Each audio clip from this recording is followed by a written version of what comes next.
Recording, ठीक है। मैं एज्यूम कर रहा हूँ कि आप लोगों ने वो क्वेश्चन सारे देख लिए होंगे जो मैंने दिए थे लास्ट क्लास में, तो वहीं से शुरू करते हैं। थोड़े इंपॉर्टेंट हैं कुछ क्वेश्चन उनमें से, हाँ कुछ क्वेश्चन इंपॉर्टेंट हैं उनमें से, तो एक बार देख लेना अगर ग्राफ में कोई प्रॉब्लम आती है जो मैं बनाना शुरू कर रहा हूँ। फर्स्ट क्वेश्चन जो था that was, let's start with this one only. तो y is equal to mod of 2 minus 1 divided by mod x minus 1, ये है पहला क्वेश्चन। इसका ग्राफ बनाने को बोला था मैंने, तो सब लोग कंपेयर कर लेना। अभी जो मैं ग्राफ बनाऊंगा उससे देख लेना एक बार। अब इसमें क्या है, इसमें हमको इसका ग्राफ बनाना है, तो let's start with the very basic and then we will keep on transforming it. तो this is the graph of 1 by x, ये बना y is equal to 1 by x का ग्राफ। 1 बाय x के graph को मैं transform कर रहा हूँ माइनस 1 बाय x में, ये बन गया माइनस 1 बाय x का ग्राफ। किसी को कोई भी प्रॉब्लम आती है किसी भी स्टेप पे तो मुझसे पूछ लेना। ये माइनस 1 बाय x का ग्राफ हो गया, कुछ नहीं करना है, सिर्फ x एक्सिस के अबाउट रिफ्लेक्शन ले लेना उसका। Then this is minus 1 by x. Then let's do one thing. Let's go to minus 1 by x minus 1 बना देते हैं।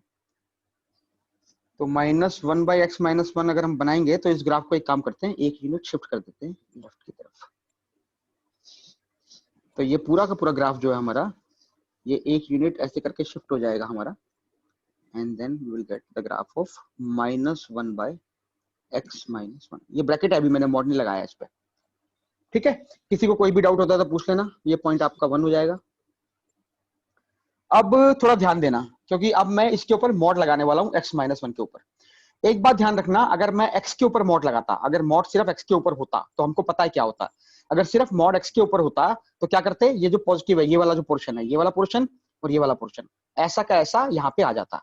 लेकिन इस केस में क्या हो रहा है, हम लगाएंगे मॉड 1 बाई एक्स माइनस 1 पे। तो जब हम, ये x इक्वल टू 1 की लाइन है मेरी, अब मैं मॉड लगा रहा हूँ माइनस 1 बाई एक्स माइनस 1 पे। इसको जरा ध्यान से देखना क्योंकि मॉड जो है x पे नहीं लग रहा है, x माइनस 1 पे लग रहा है। तो इसका मतलब बेसिकली ये है कि जब हम x माइनस 1 पे मॉड लगा रहे हैं तो पूरा का पूरा जो ग्राफ है, मतलब पहले जब हम करते थे ना, जैसे ये वाला ग्राफ है मेरा, सपोज करो, ठीक है। तो ये y equal to x f x का ग्राफ है। अब मैं इसको बनाता था f ऑफ मॉड x का ग्राफ। तो मैं क्या करता था, मैं इस वाले ग्राफ को ऐसे रेप्लिकेट कर देता था मॉड x के लिए। लेकिन अगर मॉड x माइनस 1 हो तो जिस एक्सिस के अबाउट आप रिफ्लेक्ट कर रहे हो वो है x माइनस 1 की एक्सिस, ये आपका नया x है। तो अगर कोई बोलता है मॉड x माइनस 1, तो this x minus 1 is new x। तो you are taking, basically we are putting mod on this x which is x minus 1। तो उस केस में क्या होगा, x माइनस 1 की जो लाइन है उसके अबाउट सिमेट्रिक हो जाएगा। ये चीज अगर समझ में आ रही है तो ठीक है, अदरवाइज तुम क्या कर सकते हो, एक दो पॉइंट डाल के देख सकते हो। जैसे ये ग्राफ बनाना है मुझे, तो इसमें अगर मैं x को 0 डाल दूं तो x को 0 डालने पे कितना आ रहा है, माइनस 1 आ रहा है। x को अगर 0 डाल दोगे तो माइनस 1 आएगा, इसका मतलब यहां से निकलेगा। और अगर इसमें x को 0, x1 तो हो नहीं सकता इसके अंदर, x को 0 डालने पे माइनस 1 आ रहा है। और x को अगर 1 2 डालूं तो कितना आएगा, 2 डालने पे माइनस 1 आएगा। तो ये ग्राफ तो ऐसा कैसा रहेगा, ये वाला जो पार्ट था ये तो ऐसा कैसा रहेगा, ये वाला पार्ट। इस वाले पार्ट के लिए क्या होगा, मॉड के लिए, अब जो मॉड है वो x माइनस 1 पे लग रहा है तो ये ऐसा हो जाएगा। इसमें कंफ्यूज मत होना, इसमें कंफ्यूजन का स्कोप रहता है क्योंकि बच्चे क्या करते हैं, वो सोचते हैं कि मॉड x माइनस 1 है। देखो अगर ये होता ना ग्राफ, ध्यान से सुनना मेरी बात, अगर ग्राफ बनाना होता मुझे इसका, ठीक है, तो क्या होता, तब कोई दिक्कत नहीं थी। ये x इक्वल टू 1 की लाइन है, ये वाला ग्राफ मेरा ऐसा है और ये वाला ग्राफ मेरा ऐसा है, तो ऐसा का ऐसा ऐसे करके ये रिफ्लेक्ट हो जाता पूरा का पूरा, इस टाइप से ऐसे बन जाता अगर ये x माइनस 1 का ग्राफ था। ये चीज समझ में आ रही है, अच्छे से बताऊं दोबारा डिटेल में? आ रही है सर। ठीक है, अगर आ रही है तो मैं आगे बढ़ रहा हूँ फिर इसको। अगर किसी को डाउट हो रहा है इसमें तो पूछ सकता है मुझसे। हम लोगों ने एक ऐसा ही ग्राफ किया था पहले, जिसमें मैंने तुमको जानबूझ के दो चीजें दी थी।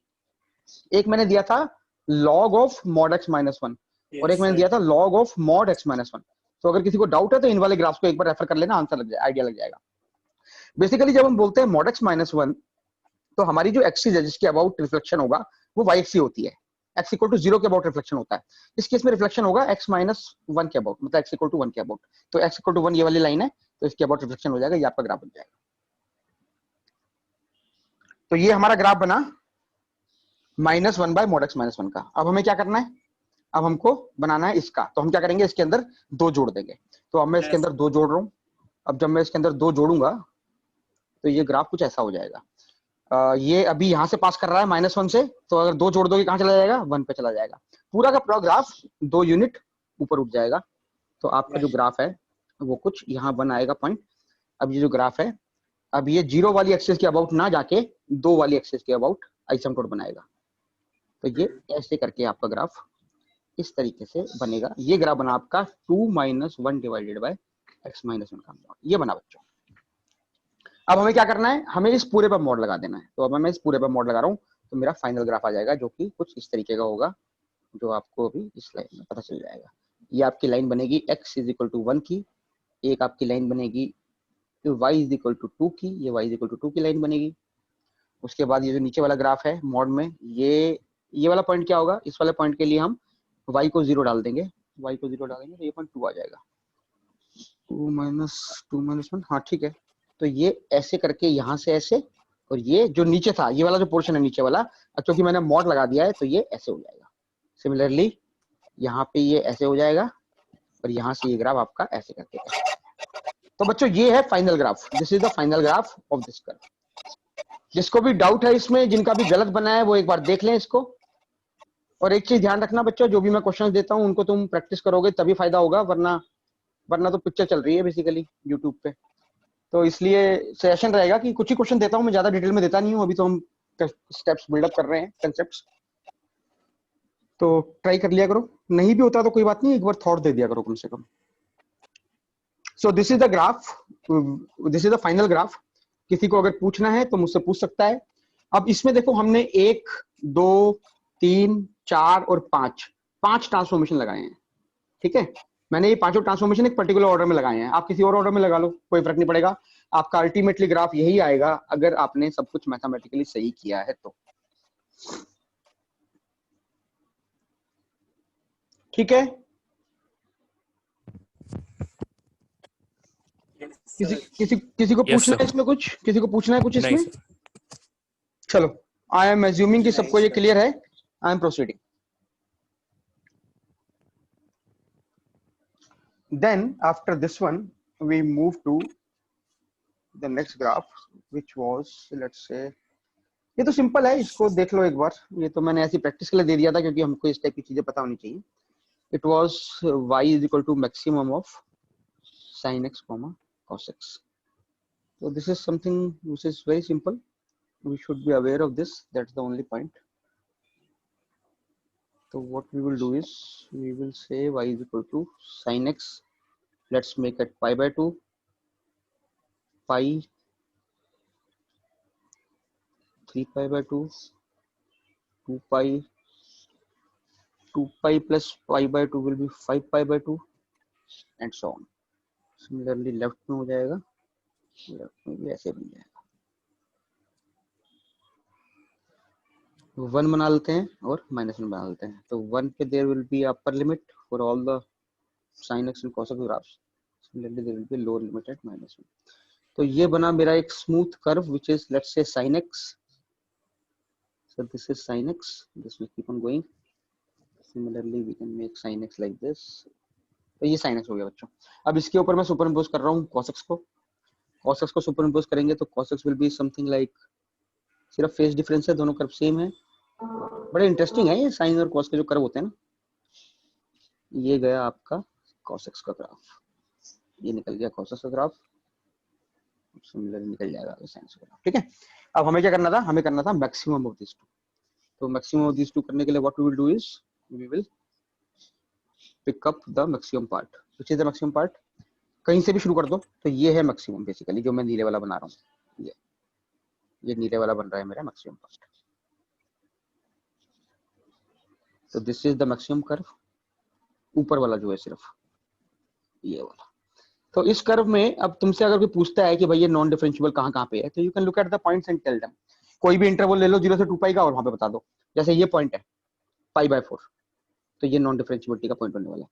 ये पॉइंट है पाई प्लस π/4, 5π/4, ये होने वाला है।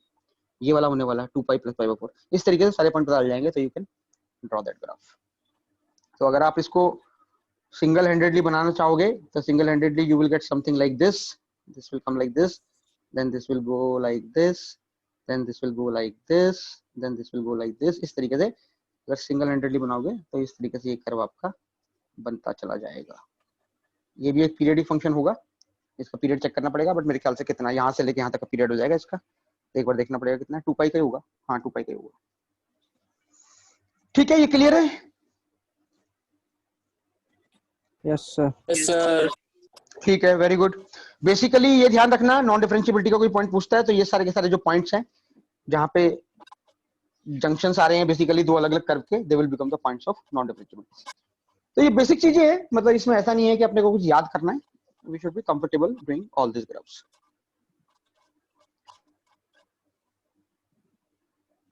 ठीक है, आई एम मूविंग फॉरवर्ड। हाँ, ये क्वेश्चन कर लेते हैं पहले, ये थोड़ा अच्छा था क्वेश्चन एक तरीके से। भाई इसका आंसर बताओ जरा कितना आया तुम लोगों का? sin pi x is equal to mod ln mod x। Sir 6 आ रहा है। हाँ, बहुत बढ़िया, बहुत बढ़िया, बहुत बढ़िया। कितने बच्चों का? काफी बच्चों का आया 6। किसका है? तुम्हारा 7 आ रहा है? नहीं, इसका 6 आएगा आंसर, अभी मैं इसको बनाता हूँ। इसमें बस ये ध्यान रखना, ये ln का लॉग है, अगर किसका लॉग है उस पर डिपेंड करेगा। अगर लॉग का बेस चेंज कर दोगे तो आंसर चेंज होने की उम्मीद है इसमें। तो ln का लॉग है, इसलिए इसका आंसर 6 है। अभी मैं इसको ड्रॉ कर रहा हूँ। जिनका 6 नहीं आया देख लेना एक बार, जल्दबाजी करोगे इस क्वेश्चन में तो गलती हो जाएगी। तो we have to go very slowly and systematically. तो ये हो गया मेरा fx और ये हो गया मेरा gx। तो we have to find out the number of solutions of fx is equal to gx। तो what we will do is we will make the graph of fx, then we will make the graph of gx, and then we will see at how many points they are intersecting. The only thing is we need to be very clear with respect to the graphs that we are making. So I am making the graph of sin pi x. अब sin pi x है, sin x नहीं है, तो ध्यान रखना sin pi x 1 कहां पे होगा? जब x हाफ हो जाएगा। If x is half, then this becomes sin pi by 2. That means x is equal to half पे ये 1 होने वाला है। सिमिलरली x इक्वल टू 1 पे sin पाई हो जाएगा विच इज 0। तो जो हम यहाँ पे pi by 2 pi 3 pi by 2 लिखते थे वो यहाँ पे चेंज हो जाएगा, that will become half 1 3 by 2 2 that is 2 pi हो जाएगा and 5 by 2 and so on. Similarly this will be 0. Let's say similarly here we will have minus half, we will have minus 1, we will have minus 3 by 2 and let's say minus 2. That should suffice for us. minus 3 by 2. अब मुझे sinus बनाना है तो 1 से लेके -1 जाएगा sin x, तो मैं -5 by 2 होगा लाइक, -5 by 2 होगा लास्ट वाला, बिल्कुल सही है। -5 by 2 हो गया ये वाला। अब हम क्या करेंगे, इसको 1 पे बाउंड कर देंगे, ऊपर भी बाउंड कर देंगे 1 पे और नीचे बाउंड कर देंगे इसको -1 पे। नीचे की तो जरूरत ही नहीं है क्योंकि दूसरा कर्व जो है मॉड का है, बट स्टिल तो जो sin x बनेगा भैया, sin पाई x वो बनेगा कुछ ऐसा। ये बन रहा है आपका sin पाई x, ये गया आपका sin पाई x। सिमिलरली इधर से ऐसे फिर ऐसे, ये sin पाई x बन गया भाई। काले वाला जो ग्राफ है वो sin pi x। Now we will go for the graph of pi ln mod ln mod x। अब mod ln mod x बनाने से पहले, इस वाले फिगर पे सुपर इंपोज करने से पहले एक बार जनरली ग्राफ देख लेते हैं mod ln mod x का कैसा होगा। ये बनता है ln x का, ये बन जाएगा ln mod x का, और ये इसको जब पूरे पे mod लगा दोगे तो वो हो जाएगा ऐसे करके। तो ये जो ग्राफ आएगा हमारा, ये वाला ग्राफ है हमारा mod ln mod x का। क्या ये क्लियर है सबको? Yes sir. ठीक है, किसी को पूछना है तो पूछ लो, वरना मैं बढ़ रहा हूं इसमें अब आगे। तो now I will make this graph, ये जो ब्लू वाला कर रखा है मैंने, ये वाला ग्राफ मैं इस पे सुपर इंपोज करूंगा mod ln mod x पे। अब mod ln mod x पे सुपर इंपोज करने से पहले एक दो चीजें और देख लेते हैं। ये पॉइंट कितना होगा भाई? ये पॉइंट होगा 1,0। ये पॉइंट कितना होगा भाई? -1,0। इसका मतलब जब मैं इसका ग्राफ बनाने जाऊंगा नीले वाले का, तो मैं यहां से आऊंगा, यहां से शुरू करूंगा, क्योंकि देखो यहां से शुरू होगा ये वाई एक्सिस से, एक यहां से आएगा और एक यहां से आएगा इनफाइनाइट से, और एक यहां मिलेगा पहले आके, ठीक है, पहले यहां पे आके मिलेगा वो, और दूसरा जो है वो इसको मिलेगा यहाँ पे आके। तो जब इसको आप मिलाओगे तो ये कैसे आएगा? ये ऐसे करके आएगा ना भाई, ऐसे करके लाएगा, ये गिरा यहाँ पे, और इसके बाद ये ग्राफ ऐसे करके जाएगा लॉग की तरह। अब लॉग की तरह कैसे जाएगा? ये किसका ग्राफ है? ये है ln x का ग्राफ। ln x का ग्राफ 1 कहां पे होगा? जब x e होगा। ई का मतलब कितना होता है 2.718, तो यहाँ पे आएगा ई 2.718, ये 2.5 है, 2.718 ये रहा, यहाँ पे 2.718 आया, ये ई आया। तो जब x ई होगा तब ln x 1 होगा, इसका मतलब यहां से पास करेगा। ठीक है, समझ में आ रही है चीजें? Yes sir. बस हो गया। तो इसको फ्री फ्लो बना दो, यहां से निकलेगा, यहां आ चुका है, तो यहां से ये ऐसे करके स्ट्रेट लाइन बनेगी और ऐसे करके ln से चला जाएगा, ये बन गया भाई यहाँ पे। सिमिलरली लेफ्ट हैंड साइड में बनाओगे तो वो यहां से यहां गिरेगा, यहां गिरने के बाद यहाँ पे एक पॉइंट आएगा, ये -2.5 है, ये हो जाएगा माइनस ई, तो माइनस ई जैसे ही होगा आपका ये -1 पे ऐसे टच करेगा यहाँ से, और उसके बाद लॉग की तरफ ऊपर चला जाएगा, ये बन जाएगा भाई। हमको चाहिए था नंबर ऑफ सॉल्यूशन, 1 2 3 4 5 6, आंसर 6। हाँ ठीक है, मैंने 0 ठीक है, जिस भी बच्चे को इस क्वेश्चन में कुछ पूछना है मुझसे पूछ लो। और बच्चों थोड़ा ध्यान देना इस बात पे, तुम में से हो सकता है कुछ बच्चों को ये चीजें थोड़ी मुश्किल लग रही हो समझने में, मैं सजेस्ट करूंगा बार बार वीडियो देखो मेरे, क्योंकि हाँ तुम लोग आईआईटी की तैयारी करना चाहते हो और आईआईटी के पेपर में बहुत सारे मैथ्स की चीजें या बाकी सब्जेक्ट में हमको स्किल डेवलप करनी पड़ती है आईआईटी के लेवल पे आने के लिए, और जेईई मेन में भी हमको मदद करती है ये चीजें। तो ये जो मैं चीजें करा रहा हूँ तुमको इस समय, तुम में से हो सकता है कुछ लोग पहली बार कर रहे हो और उनको लग रहा है यार ये क्या कराने लगा सडनली, अभी तो 3-4 क्लास हुई है और पता नहीं क्या मुश्किल मुश्किल ग्राफ बनाने लगा ये। तो बच्चों थोड़ी कोशिश करो अपनी तरफ से, जितना भी पकड़ सकते हो चीजों को, जितने भी कंसेप्ट को समझ सकते हो उतना ट्राई करो, क्योंकि ये काफी इंपॉर्टेंट है। और एक बार अगर तुम इनमें कंफर्टेबल होने लगे ना, जैसे मैंने ग्राफ बना दिया, अगर ऐसे ग्राफ तुम अपना बनाने लगे बैठ के और बिल्कुल सिंपली बिना प्रॉब्लम के, तो तुम्हारे मैथ्स का जो एप्टीट्यूड है, मैथ्स की जो अंडरस्टैंडिंग है, वो काफी तेजी से बढ़ेगी। तो इसलिए वीडियोस को अगर बार बार देखने की जरूरत है बार बार देखो, बट एंश्योर कि तुम जितना समझ सको कम से कम उतना समझो। किसी को इस क्वेश्चन में कुछ पूछना है मुझसे तो पूछ लो। No sir. चलो आई एम प्रोसीडिंग। सर ये नॉन डिफरेंशिएबल पॉइंट्स भी यही रहेंगे ना? बेटा नॉन डिफरेंशिएबल पॉइंट कौन से कर्व के? अगर तू इसका पूछेगा कि इसके कौन से नॉन डिफरेंशिएबल है, इसमें तो हम नंबर ऑफ सॉल्यूशन निकाल रहे हैं ना, तो नंबर ऑफ सॉल्यूशन में नॉन डिफरेंशिएबल की बात नहीं है। अगर कोई तुझसे पूछता है कि इसके कहां पे नॉन डिफरेंशिएबल पॉइंट है, तो बोलेगा एक नॉन डिफरेंशिएबल पॉइंट ये रहा और एक नॉन डिफरेंशिएबल पॉइंट ये रहा। ठीक है ना, इस केस में तो हम इन दोनों का पॉइंट ऑफ इंटरसेक्शन निकाल रहे हैं, कितनी जगहों पे मिलेंगे, तो यहाँ पे थोड़ी नॉन डिफरेंशिएबिलिटी की बात आएगी। नॉन डिफरेंशिएबिलिटी की बात आती है कि कोई कर्व है उसमें कितने नॉन डिफरेंशिएबल, कोई तुझसे पूछे कि भाई मॉड साइन एक्स कहां पे नॉन डिफरेंशिएबल, तू क्या करेगा? मॉड साइन एक्स का ग्राफ बना देगा ऐसे करके, ये बढ़ गया मॉड साइन एक्स का ग्राफ। अब तू बता दे कहां पे नॉन डिफरेंशिएबल है, यहाँ पे है, यहाँ पे है, यहाँ पे है, एन पाई पे हर जगह नॉन डिफरेंशिएबल है। तो नॉन डिफरेंशिएबिलिटी तो एक पर्टिकुलर कर्व के लिए होता है। अगर हम तुमको 2 कर्व दे दें एफ और जी, तो हम तो नंबर ऑफ सॉल्यूशन निकालने की बात कर रहे हैं, तो नंबर ऑफ सॉल्यूशन में नॉन डिफरेंशिएबिलिटी की बात नहीं आएगी। अगर इस वाले कर्व में कोई पूछता है कि नॉन डिफरेंशिएबिलिटी कहां पे है, तो तुम सीधा बोल सकते हो कि भाई 1 पे है और -1 पे है। क्लियर है ये चीज? Yes sir. ठीक है, बढ़ रहा हूं मैं आगे।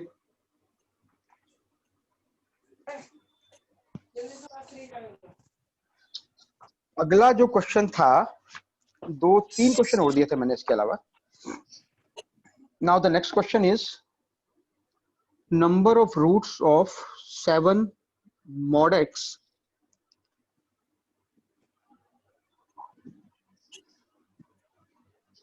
eraser, number of roots of 7 mod x, 7 mod x। एक सेकंड है सर 4 आ रहा है इसका? ना बेटा इसका 4 नहीं आएगा, देख लो एक बार कैसे होगा ये। और बोलो बाकी बच्चे क्या आंसर आ रहा है इसका? 7 mod x into mod of 5 minus mod x। बोलो भाई क्या आंसर आया बाकी बच्चों का, वरना मुझे लगेगा तुम लोग कर नहीं रहे हो। कितना आ रहा है बेटा? बोलो कोई तो आंसर बोलो। 2 नहीं बेटा, 2 भी नहीं है इसका आंसर। सर 2 आ रहा है, 2। नहीं 2 नहीं आएगा बेटा, अभी करता हूं मैं, 2 नहीं आएगा। एक बच्चे ने और आंसर भेजा है, उसका देख लेते हैं। 4 आ रहा है, नहीं 4 भी नहीं है बेटा इसका आंसर, ना 4 है ना 2 है। मतलब जहां तक मेरी नॉलेज है उसमें तो 4 और 2 नहीं है। बाकी मैं अभी तुम्हें समझाता हूँ, करते हैं, कोई दिक्कत होगी कोई डाउट लगेगा तो मुझसे डिस्कस कर लेना कि तुमने जिस तरीके से किया उस तरीके से 4 आ रहा है, तो उस तरीके में अगर तुम्हें गलती दिख गई तो ठीक है, वरना व्हाट्सएप पे मुझे भेज देना। एक मिनट, हाँ ठीक है, आई एम सॉरी, इसका आंसर 4 है, बिल्कुल ठीक है। 4 है ना? यस। हाँ 4 है, बिल्कुल ठीक है, वेरी गुड। कैसे किया बच्चों? सर 7x को पहले उधर दूसरी साइड ले गए, वो 7 बहुत बढ़िया। 7x को दूसरी तरफ ले जाके उसको। वेरी नाइस बच्चों, जो भी तुम में से बच्चे आंसर दे रहे हैं, जो भी 4 कह रहे हैं और जो बोल रहे हैं कि हम 7 पावर मॉडल्स को उधर ले गए, really good. I mean I am happy कि तुम लोग इन चीजों को पकड़ पा रहे हो, वो भी ऑनलाइन मीडियम में, और कंसेप्ट में समझ में आ रहे हैं, वेरी गुड। बाकी बच्चे जो नहीं कर पाए हैं या जो थोड़ा सा दिक्कत हो रही है वो भी धीरे धीरे अपने मोमेंटम को बढ़ाए, पेस को पकड़े और इन चीजों को समझना शुरू करें। ठीक है, बिल्कुल सही किया है मेरे ख्याल से, जो तुमने किया है वही बेस्ट अप्रोच है इस क्वेश्चन में। मैं क्या कर रहा हूं, मैं एक ग्राफ ये ले रहा हूं और दूसरा ग्राफ मैं ले रहा हूं 7 to the power minus mod x. ये हमने इसलिए लिया है क्योंकि हमको ये दोनों ग्राफ बनाने आते हैं। अगर कोई मुझे सीधा कहे कि भाई इस ग्राफ को बना दे और देख ले वन कहां पे हो रहा है, तो हो नहीं पाएगा। इस ग्राफ को बनाना कोई आसान काम थोड़ी है। तो हमने क्या किया, इसको यहां ले गए तो ये बन गया। अब 7 to the power minus mod x जो है वो क्या है, वो है 1/7 to the power mod x. तो हमें काम करते हैं, पहले ग्राफ बनाते हैं 1/7 पावर एक्स का। तो ये मेरा ग्राफ बनेगा 1/7 पावर एक्स का। ये 1/7 पावर एक्स का ग्राफ है भाई। क्यों है, क्योंकि ये a पावर x है और ये मेरा 0 से 1 के बीच में है। अब मैं अगर इस पे मॉड लगा दूंगा तो क्या हो जाएगा, ऐसा हो जाएगा। ये तो हमको सबको क्लियर है, ठीक है, ये चीज क्लियर है सबको?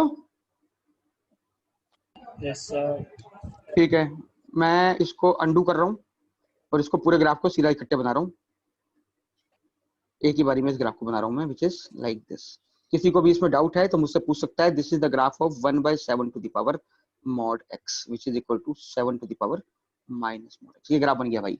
ये पॉइंट होगा आपका 0, अब हमें बनाना है इसका ग्राफ। अब हम बनाते हैं लाल रंग से mod 5 minus mod x का ग्राफ। बहुत सिंपल है, ये हो गया मेरा mod x का ग्राफ। अगर ये mod x का ग्राफ हो गया तो ये हो गया मेरा माइनस mod x का ग्राफ। अगर ये मेरा माइनस mod x का ग्राफ हो गया तो इसमें 5 जोड़ दूंगा तो ये हो जाएगा ऐसे करके, ये हो जाएगा 5 माइनस mod x का ग्राफ। और अगर मैं इसमें पूरे में मॉड लगा दूंगा तो ये बन जाएगा मेरा कुछ ऐसे करके।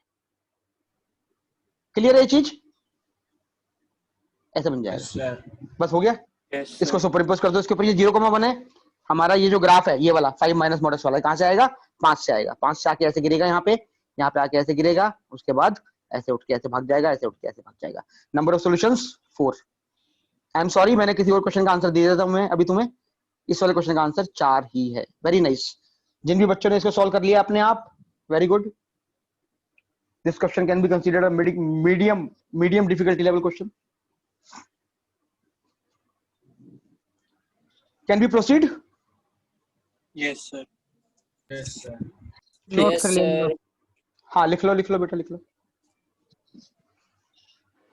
बाकी वीडियोस में इसलिए डालता हूं, तुम लोग अपने दोस्तों को भी, कोई भी तुम्हारे दोस्त हो, कोई मतलब कोई पढ़ना चाहता हो आईआईटी के लिए जो सुपर 30 में ना भी हो, तो मेरे पर्सनल वीडियो तुम दे सकते हो उनको। अगर तुम्हें कोई बच्चा पूछता है कि भाई क्या करना चाहिए तो कह दो ग्राफ की वीडियो देख ले। मतलब अगर तुम्हें बताना है अपने दोस्तों को, लेकिन दोस्तों को बताओ ना बताओ वो तो बात की बात है, तुम लोग अपने आप जरूर देख लेना। और क्लास में जो भी चीज समझ नहीं आती है एक बार वापस जाके you can check that particular portion. चलो आई एम प्रोसीडिंग। मिटा रहा हूं मैं इसको, ठीक है। अगला जो क्वेश्चन था, अगले 2 क्वेश्चन और थे इसमें ग्राफ्स में। एक ये वाला था y = √2 - x² और एक था number of solutions of 2 to the power x + 3 to the power x + 4 to the power x। ठीक है, और पहले ये वाला करते हैं, इसे जरा समझना। इसमें गलती होने के काफी चांस हैं कि तुम लोगों ने इसको, हो सकता है कुछ गलती करी हो, ना करी हो तो बहुत बढ़िया। हमको ग्राफ बनाना था बच्चों इसका, ठीक है। Greatest integer √2 - x²। ध्यान से सुनना मेरी बात। ग्रेटेस्ट इंटीजर 2 - x² √2 - x² को बाद में बनाते हैं। पहले जरा इस वाले कर्व को देखो और मुझे बताओ कि ये कर्व क्या है। क्या है ये कर्व? Semi circle. बहुत बढ़िया, वेरी नाइस। एक छोटी सी चीज बता रहा हूं यहाँ पे, उसको हमेशा ध्यान रखना। √4 जो होता है, अच्छा बताओ √4 2 होता है या √4 ± 2 होता है? बोलो। 2 होता है सर। 2 होता है, ±2 नहीं होता? +-2 होता है सर। हाँ देखा, बेसिक फंडामेंटल में कुछ बच्चे कुछ बोल रहे हैं, कुछ बच्चे कुछ बोल रहे हैं। अब इसे ध्यान से समझना। +2 होता है। हाँ ठीक है, बिल्कुल सही है, इसको ध्यान से समझना बच्चों। एक बात ध्यान रखना, √4 हमेशा +2 होता है। √x², यह इंपॉर्टेंट है, याद रखना। आईआईटी वाले ने क्वेश्चन पूछा हुआ है इसके आसपास। √x² is always mod x, मतलब पॉजिटिव x। जब हम कहते हैं y² = 16, फिर हम कहते हैं y = √16, तो जो प्लस माइनस आता है, जब हम कहते हैं y = √16, तो जो प्लस माइनस आता है वो बाहर आ चुका होता है। √16 जो है वो हमेशा 4 होगा। √16 कभी भी ±4 नहीं होता, इसको याद रखना। Under root 16 is always going to be 4। ये वाला फॉर्मूला लगा रहा हूं मैं, इसलिए छोटा सा कंसेप्ट है लेकिन इसको ध्यान रखना। आईआईटी वालों ने ये क्वेश्चन बहुत बार यूज किए हैं, क्वेश्चंस में बहुत बार। कैसे यूज करते हैं? 1 माइनस कॉस टू थीटा क्या होता है? 1 माइनस कॉस टू थीटा की वैल्यू बताओ। 2 sin square theta by 2 2 sine square theta. 2 sin square theta 2 sin sin square square theta। 2 sine square theta. तो आईआईटी वाले क्या करते हैं, इसको ऐसे करके दे देते हैं बहुत बार क्वेश्चंस में, under root 1 minus cos two theta.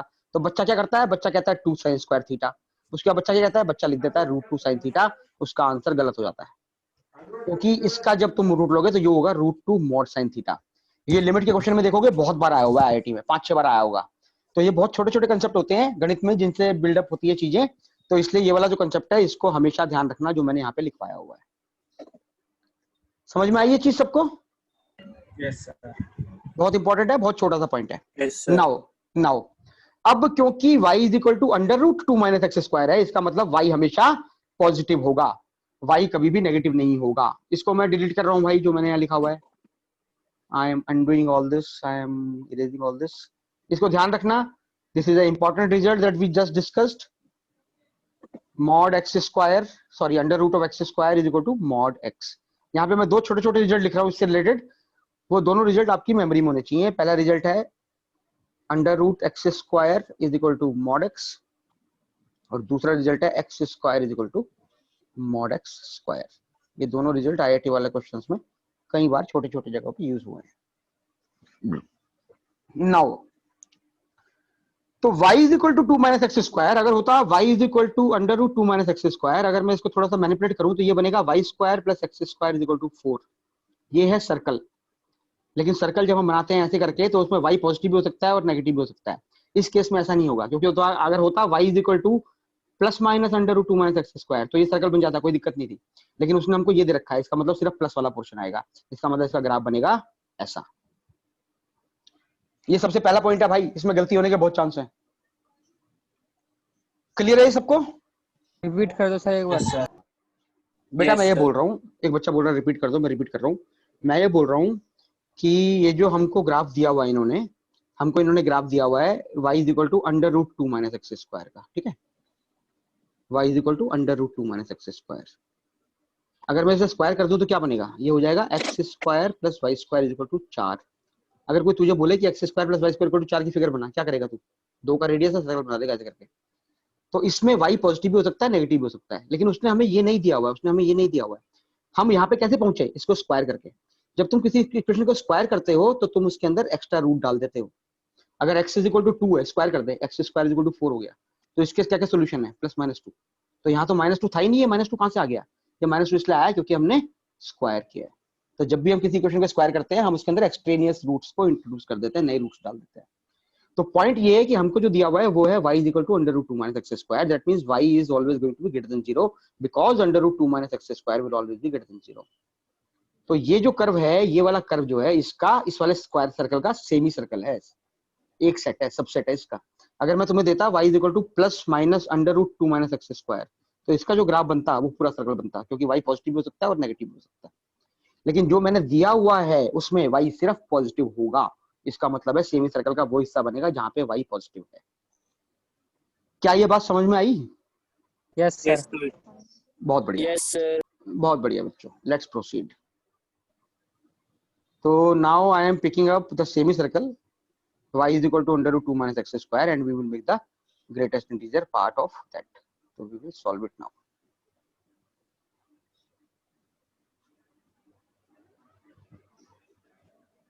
ठीक है, so let's make the graph. So we make the graph of y is equal to 2 minus x square, something like this. This becomes the circle. 2 minus x square, जब आपका y 0 होगा तो x होगा √2, ये minus √2, और ये point होगा आपका 0, √2। ठीक हो गई बात? अब Yes, sir. हमें बनाना है बच्चों इसका ग्रेटेस्ट इंटीजर, ये है ग्रेटेस्ट इंटीजर। अब ग्रेटेस्ट इंटीजर के लिए हम क्या करेंगे, हमको पता है, देखो फंक्शन का ग्रेटेस्ट इंटीजर ये जो है y is equal to under root 2 minus x square है ग्रेटेस्ट इंटीजर। ये under root 2 minus x square 1 कहाँ पे होगा? देखो जब भी ग्रेटेस्ट इंटीजर की बात आए ना तो तुमको बेसिकली अगर कोई बोलता है ग्रेटेस्ट इंटीजर एफ का ग्राफ बनाओ तो आपको x के वो पॉइंट देखने हैं जहां पे fx इंटीजर होता है, क्योंकि जहां जहां पे fx इंटीजर होगा वहां वहां पे फंक्शन अपनी शेप चेंज करेगा, जंप लेगा। तो अब हमें देखना है कि 2 माइनस एक्स स्क्वायर 1 कहां पे होगा। तो 2 माइनस एक्स स्क्वायर हमारा 1 होगा x equal to plus minus 1 पे। तो जब x माइनस 1 होगा यहाँ पे, तो y कितना हो जाएगा, y हो जाएगा 1। ये पॉइंट आया आपका माइनस 1,1। सिमिलरली जब आपका y 1 होगा, सॉरी x 1 होगा, तो y कितना हो जाएगा, y हो जाएगा 1,1। ये क्लियर है सबको बच्चों? क्लियर है ये चीज? अब देखो ध्यान से, अब मेरी बात ध्यान से सुनना। अब देखो ये जो पॉइंट है ये वाला, यहां से लेके और इस वाले पॉइंट तक -1 तक जो फंक्शन है, फंक्शन मतलब y, वो कहां से कहां जा रहा है, यहां से लेके और यहां तक जा रहा है। यहाँ पे फंक्शन की y की वैल्यू कितनी है, 0। यहाँ पे y की वैल्यू कितनी हो गई, 1। तो यहां से लेके और यहां तक, मतलब पॉइंट ए से लेके और पॉइंट बी तक जो y है वो कितना है, 0 से लेके 1 के बीच में है। क्योंकि y 0 से 1 है तो उसका ग्रेटेस्ट इंटीजर कितना हो जाएगा, 0। तो ये बनेगा सबसे पहला पार्ट इसका। उसके बाद जैसे ही x 1 हुआ, आपका y 1 से ऊपर चला गया। अब 1 से लेके कहां तक जाएगा, √2। उसके बाद दोबारा यहाँ पे 1 जाएगा। तो यहां से लेके b से लेके और c तक जो y है वो आपका 1 से ज्यादा है, लेकिन √2 से कम है, क्योंकि मैक्सिमम वैल्यू √2 ले रहा है। तो इसका मतलब ग्रेटेस्ट इंटीजर की बात करोगे तो b से लेके c तक पूरे का ग्रेटेस्ट इंटीजर 1 होगा। और जैसे ही ये 1 होगा, ये दोबारा 1 से नीचे आ जाएगा ग्रेटेस्ट इंटीजर की वैल्यू, क्योंकि फंक्शन की वैल्यू 1 से कम हो गई, तो उसका ग्रेटेस्ट इंटीजर दोबारा 0 हो जाएगा। ये बन जाएगा बच्चों ग्राफ जो मैंने लाल रंग से बना रखा है। इसमें जिसको भी समझ नहीं आ रहा है वो मुझसे पूछ सकता है। मैं यहाँ पे रुका हूँ 1 मिनट के लिए। इसको अपनी कॉपी में बना लो बच्चों। मैं अभी कल देख रहा था, मुझे तो आइडिया नहीं था। अभी IIT 2016 के पेपर में आया हुआ ऐसा क्वेश्चन, मतलब मुझे आइडिया नहीं था कि बिल्कुल एग्जैक्टली सेम क्वेश्चन दिया हुआ उन्होंने। कल एक बच्चे जो हमारे एडवांस की प्रिपरेशन कर रहे हैं ना, उन्होंने ग्रुप में डाला था, तो मैं चेक कर रहा था। तो IIT JEE 2016 का क्वेश्चन है, एग्जैक्टली सिमिलर क्वेश्चन है। ऐसा कुछ था कि 3 माइनस एक्स स्क्वायर का, ये क्वेश्चन जो है x की पावर हाफ नहीं हो, वो लेके नहीं हो सकता उसका ग्राफ। x की पावर हाफ कैसे लेगा बेटा जब x स्क्वायर दे रखा है, जब तेरे को यहाँ पे x स्क्वायर दे रखा है। तो बताया था x की पावर 2 का, एक बताया था स्क्वायर रूट ऑफ 2 ग्राफ। हाँ तो बच्चे तो सर उससे हो सकता है स्क्वायर रूट ऑफ 2 से? नहीं, स्क्वायर रूट ऑफ 2 से कैसे होगा, क्योंकि अगर ये सिर्फ ये होता तब अलग बात है ना। इसका पता है ना हमको स्क्वायर रूट ऑफ 2 का, स्क्वायर रूट ऑफ x का। इसका ग्राफ बना सकते हैं हम, इसका ग्राफ थोड़ी बनाएगा। इसका कैसे बनाएगा, ओके सर। इसका कैसे बनाएगा, ये तो स्क्वायर आ गया ना यहाँ पे। अगर ये होता तब भी हो जाता, कोई दिक्कत नहीं होती, ये बन जाता आराम से। लेकिन 2 माइनस एक्स स्क्वायर आ गया ना, अंदर स्क्वायर आ गया, तो ये तो सीधा सीधा सर्कल और सेमी सर्कल कंसेप्ट लगेगा इसमें। Okay sir. तो मैं बच्चों 2016 का पेपर देख रहा था, तो उसके अंदर एग्जैक्टली सिमिलर क्वेश्चन आया हुआ था। उसमें कुछ इस टाइप का क्वेश्चन था कि 3 माइनस एक्स स्क्वायर का ग्रेटेस्ट इंटीजर जो है -½ से लेके 2 तक में कितनी बार नॉन डिफरेंशिएबल होगा या नॉन डिसकंटीन्यूअस होगा कितनी बार। तो इस टाइप के क्वेश्चन देखे जाते हैं IIT में, मतलब मुझे भी आइडिया नहीं था, बिल्कुल एग्जैक्टली सिमिलर क्वेश्चन आया हुआ है। तो हम लोग कर लेंगे वो सारे बाद में, तुम लोग पेपर देखोगे तो दिख जाएंगे। ये बताओ, ये जो मैंने अभी स्क्रीन पे सॉल्व कर रखा है, ये अगर सबको क्लियर है तो मैं आगे चलूं? Yes sir. ठीक है, लेट्स प्रोसीड। तो I will do one thing, clear all things. एक क्वेश्चन मेरे ख्याल से और था इसी का, ग्राफ्स का, before we proceed to logarithm. हाँ, लॉगरिथम पे जाने से पहले इसको और देख लेते हैं, ये थोड़ा सा ट्रिकी कहा जाएगा। आंसर बताओ भाई। One solution. कैसे किया सर इसमें ये है ना, पहले x को अगर हम 0 डाल के तो 2 आ जाएगा। x की पावर 0 डालेंगे तो 2 आ जाएगा। हाँ ठीक है सर पहले 0 डाला, उससे 2 आया, फिर 1 डाला, उससे 4 आया, 2 डाला, फिर 4 आया, 3 डाला तो नेगेटिव में आ गया। तो अब तो ये इंक्रीज होता ही रहेगा, और नेगेटिव में नहीं होगा क्योंकि 1/2 का जो वैल्यू होता है, 1/2 स्क्वायर का वैल्यू, वो तो बड़ा होता है हमेशा 1/5 स्क्वायर से। तो वो तो हमेशा ही पॉजिटिव रहेगा नेगेटिव में। और जो पॉजिटिव में है वो अब वो 3 के बाद, मतलब 2 और 3 के बीच में एक बार कट करेगा, उसके बाद फिर कॉन्टिन्यूअसली डिक्रीजिंग होता रहेगा। हाँ ठीक है, अच्छी अप्रोच है, तुमने एनालाइज कर लिया इसको अच्छे से, इसका मतलब है। 2/5 3/5, हाँ ठीक है, बिल्कुल ठीक है। मैं इसको थोड़ा दूसरे तरीके से एनालाइज करता हूँ। एक बात बताओ, और किसी बच्चे का निकला है 1, उसने निकाला हो किसी और तरीके से? ठीक है, चलो मैं इसको सॉल्व कर रहा हूँ। देखो मैं मुझे इस बात का आभास हो रहा है कि सारे बच्चों को सब कुछ शायद समझने में दिक्कत हो रही है, तो इसलिए मैं बार बार ये बात बोल रहा हूँ कि वीडियो लेक्चर्स को एक बार देख लेना, रिवाइज कर लेना, जितना समझ सकते हो उतना समझो, क्योंकि ये बेसिक बिल्डिंग ब्लॉक्स हैं, तो इनकी जरूरत तो हमको पड़ेगी मैथ्स में। बाकी डिस्करेज मत होना, ये मत समझना कि हमें समझ नहीं आ रहा है, जितना भी समझ में आ रहा है उसको ग्रहण करते चलो। बेसिकली आप ग्रहण करते चलेंगे, आपकी क्षमता अपने आप बढ़नी शुरू हो जाएगी। ठीक है, इस क्वेश्चन को मैं थोड़ा दूसरे तरीके से अटेम्प्ट कर रहा हूँ। जो एक बच्चे ने अभी बोला, तुम में से हो सकता है कुछ लोगों को समझ में आया, उसने कहा कि सर एक्स को 0 डाल लो, 1 डाल लो, 2 डाल लो, 3 डाल लो, क्योंकि ये सारे एक्सपोनेंशियल फंक्शन है तो सारे कंटीन्यूअस होंगे। लेकिन 0, 1 और 2 डालोगे तो आप देखोगे वैल्यू पॉजिटिव आ रही है, लेकिन 3 डालते ही वैल्यू नेगेटिव आने लगेगी। तो इसका मतलब है ये फंक्शन कहीं ना कहीं एक्स एक्सिस को काट रहा होगा 2 से 3 के बीच में। अच्छा आइडिया है, क्योंकि इससे आपको ये भी पता चल जाता है कि रूट की लोकेशन क्या होगी, 2 से 3 होगी। जैसा मैं बोलता हूँ हमेशा कि मैथ्स में there are multiple ways of solving questions. तो मैंने जब इस क्वेश्चन को देखा था तो मेरे दिमाग में जो अप्रोच आई थी वो कुछ ऐसी थी जो मैं आप लोगों के साथ डिस्कस कर रहा हूँ इस समय। हालांकि आपने जो अप्रोच बताई है वो बिल्कुल सही है, आप एक्स की अलग अलग वैल्यू देखेंगे तो आपको दिख जाएगा। तो मैंने इसको ऐसे लिखा, उसके बाद मैंने इसको ऐसे लिख दिया, 2/5 हो जाएगा ये, 2/5x plus 3/5x plus 4/5x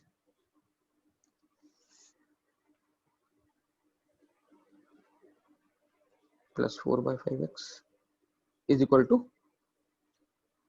1। ये चाहिए हमको इस इक्वेशन का सॉल्यूशन चाहिए, 2/5x plus 3/5x plus 4/5x is equal to 1।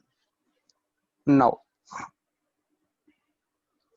अब जो 1/3 छोटा होगा तो ये छोटा हो जाएगा, 1/2 वाला बड़ा हो जाएगा। अब हम क्या करेंगे, ये जो तीनों नंबर हैं, ये तीनों के तीनों जो ग्राफ बनेंगे ये a पावर x की फॉर्म के हैं, जहां पे जो आपका a है वो 0 और 1 के बीच में है। क्लियर है ये चीज? ये भी a पावर x है 0 से 1 के बीच में, ये भी a पावर x है और ये भी a पावर x है। Yes sir. तो इनके जो ग्राफ बनेंगे वो कुछ ऐसे बनेंगे, ये सारे के सारे ग्राफ 1,0 से पास करेंगे, जो छोटा होगा 1/2 वो बड़ा हो जाएगा। ठीक है, तो एक ग्राफ आएगा ऐसे करके, एक ग्राफ आएगा लेट्स से ऐसे करके, और एक और ग्राफ आएगा लेट्स से, तीनों ग्राफ बना रहा हूं मैं अलग अलग, एक और ग्राफ आएगा लेट्स से ऐसे करके। ये तीनों ग्राफ 0,1 से पास करेंगे। पहली बात, जो भी छोटा होगा सबसे, इनमें 2/5 सबसे छोटा है तो 2/5 पावर x सबसे ऊपर हो जाएगा, बीच वाला हो जाएगा 3/5 पावर x, और जो सबसे बड़ा नंबर है वो हो जाएगा सबसे नीचे 4/5 पावर x। ये समझ में आ रहा है सबकी? Yes sir. ठीक है, मेरे जो तीनों ग्राफ हैं, ध्यान से सुनना, ये क्वेश्चन थोड़ा सा टेढ़ा है। जो तीनों ग्राफ है, तीनों की शेप ऐसी होगी अल्टीमेटली। अब मुझे ये बताओ, जब इन तीनों ग्राफ की शेप ऐसी है जैसे कि मैंने बना रखी है सामने, तो अगर मैं इन तीनों ग्राफ को ऐड कर दूं, क्योंकि ये जो है एलएचएस में क्या कर रहे हैं, हम तीनों ग्राफ को ऐड कर रहे हैं, अगर मैं इन तीनों ग्राफ को ऐड कर दूं तो अल्टीमेटली जो शेप आएगी कर्व की वो आएगी तो कुछ ऐसी ही। इसमें किसी को डाउट तो नहीं होना चाहिए?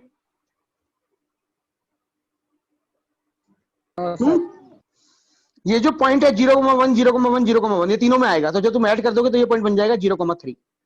जैसे जैसे एक्स की वैल्यू बढ़ती जाएगी ये सारे के सारे नीचे की तरफ जाते जाएंगे, बिल्कुल नीचे जाते जाएंगे ऐसे करके, बिल्कुल नीचे की तरफ। तो ये कर्व भी ऐसी करके जाएगा इनफाइनाइट की तरफ। ये बनेगा आपका ग्राफ, ये जो मैंने ग्राफ बनाया है ये ग्राफ है 2/3 power x plus 2/5 power x plus 3/5 power x plus 4/5 power x। मैंने तीनों ग्राफ की शेप बना के तीनों को ऐड कर दिया और एक रफ आइडिया बना दिया कि तीनों का ग्राफ कैसा बनेगा। तो जो मेरा ग्राफ बना वो आपके सामने बोर्ड पे है, ये बनेगा ये वाला ग्राफ। क्लियर है ये चीज? यस यस अब हम क्या करते हैं, अब हम काम करते हैं, आरएचएस में 1 है, एक लाइन बना दो y इक्वल टू 1 की, बात खत्म हो गई, एक पॉइंट पे मिलेंगे। मेरे को दिमाग में ये स्ट्राइक किया था तो मैंने इस तरीके से किया था। बाकी जो दिव्य ने या किसी और बच्चे ने बोला है अभी कि भाई हम x की वैल्यू डाल सकते हैं, अलग अलग चेक कर सकते हैं, वो भी एक Yes, बिल्कुल sir. मैथमेटिकली वैलिड तरीका है। कोई दिक्कत नहीं है, बढ़िया सोल्यूशन है वो भी। दोनों में से कोई भी सोल्यूशन जो आपके दिमाग में आ जाए चल जाएगा। ये थोड़े से अनकन्वेंशनल क्वेश्चंस हैं, मतलब they will be classified as decent questions, इनकी जरूरत पड़ती है हमको कंसेप्ट्स की। तो with this I am finishing off the basic theory of graph. कल मुझे 2-3 क्वेश्चन और दिखे थे, वो मैं बाद में तुम्हें भेज दूंगा, ग्रुप में भेज दूंगा या दे दूंगा अलग से। तो this is by with this we finish the theory of graph and now we move to the next topic of basic maths which is logarithm and AM GM. Logarithm मैं आपको ऑलरेडी शुरू करा चुका हूं, एएमजीएम में अभी करा दूंगा। हाँ पूछो, किसी को कुछ पूछना है तो। सर एक क्वेश्चन था आपने दिया था वो, कौन सा बेटा, sin लॉग x वाला? इक्वल नहीं sin x equal to x y n n natural number से हाँ बिलोंग हाँ करता है, हाँ तो हाँ इसका हाँ हाँ जनरलाइज सॉल्यूशन बताना है इसका। हाँ हाँ हाँ हाँ, मैंने पूछा था, किसी ने निकाला उसका सोल्यूशन? किसी ने सॉल्व किया किसी ने? नहीं हुआ सर। ट्राई किया था? नहीं, कोई बात नहीं, ट्राई तो किया था। ट्राई किया था, हुआ नहीं। ये हो जाएगा बेटा, देखो अगर तुम थोड़ा सा इसे ढंग से करोगे, एनालाइज करोगे। हमने sin x equal to x by 100 कर रखा है, ठीक है, और sin x equal to x by 10 भी कर रखा है हमने। तो x बाय 10 में कितने सोल्यूशन आए थे? 7 सोल्यूशन आए थे। x बाय 100 में कितने सोल्यूशन आए थे? 63 सोल्यूशन आए थे।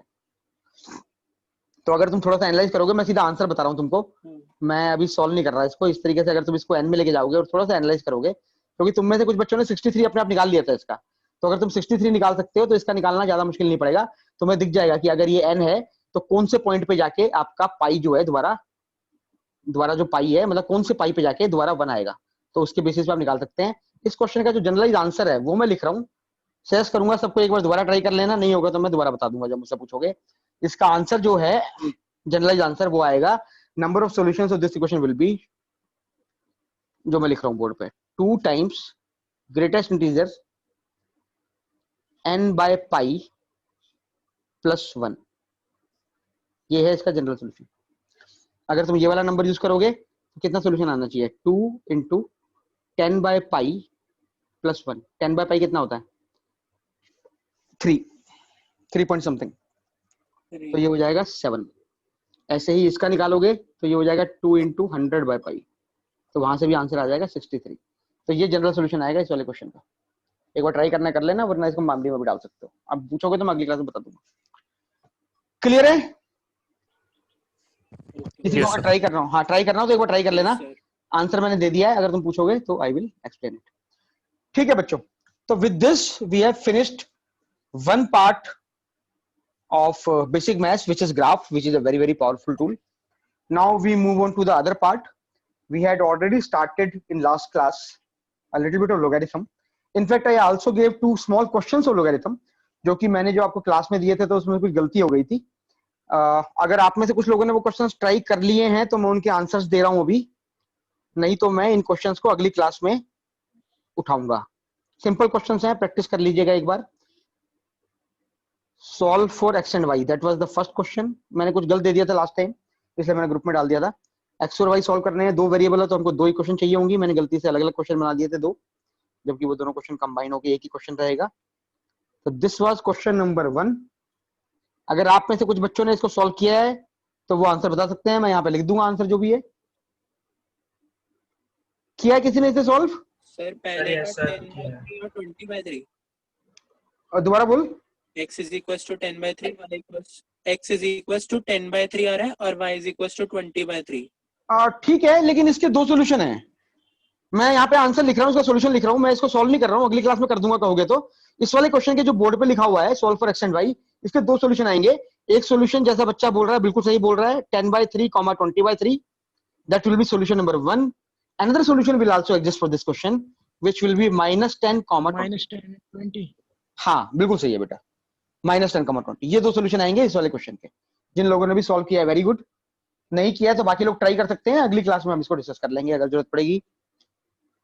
नेक्स्ट क्वेश्चन जो मैंने दिया था वो भी मैं बोर्ड पे लिख रहा हूं, उसमें लिखा था सॉल्व फॉर एक्स।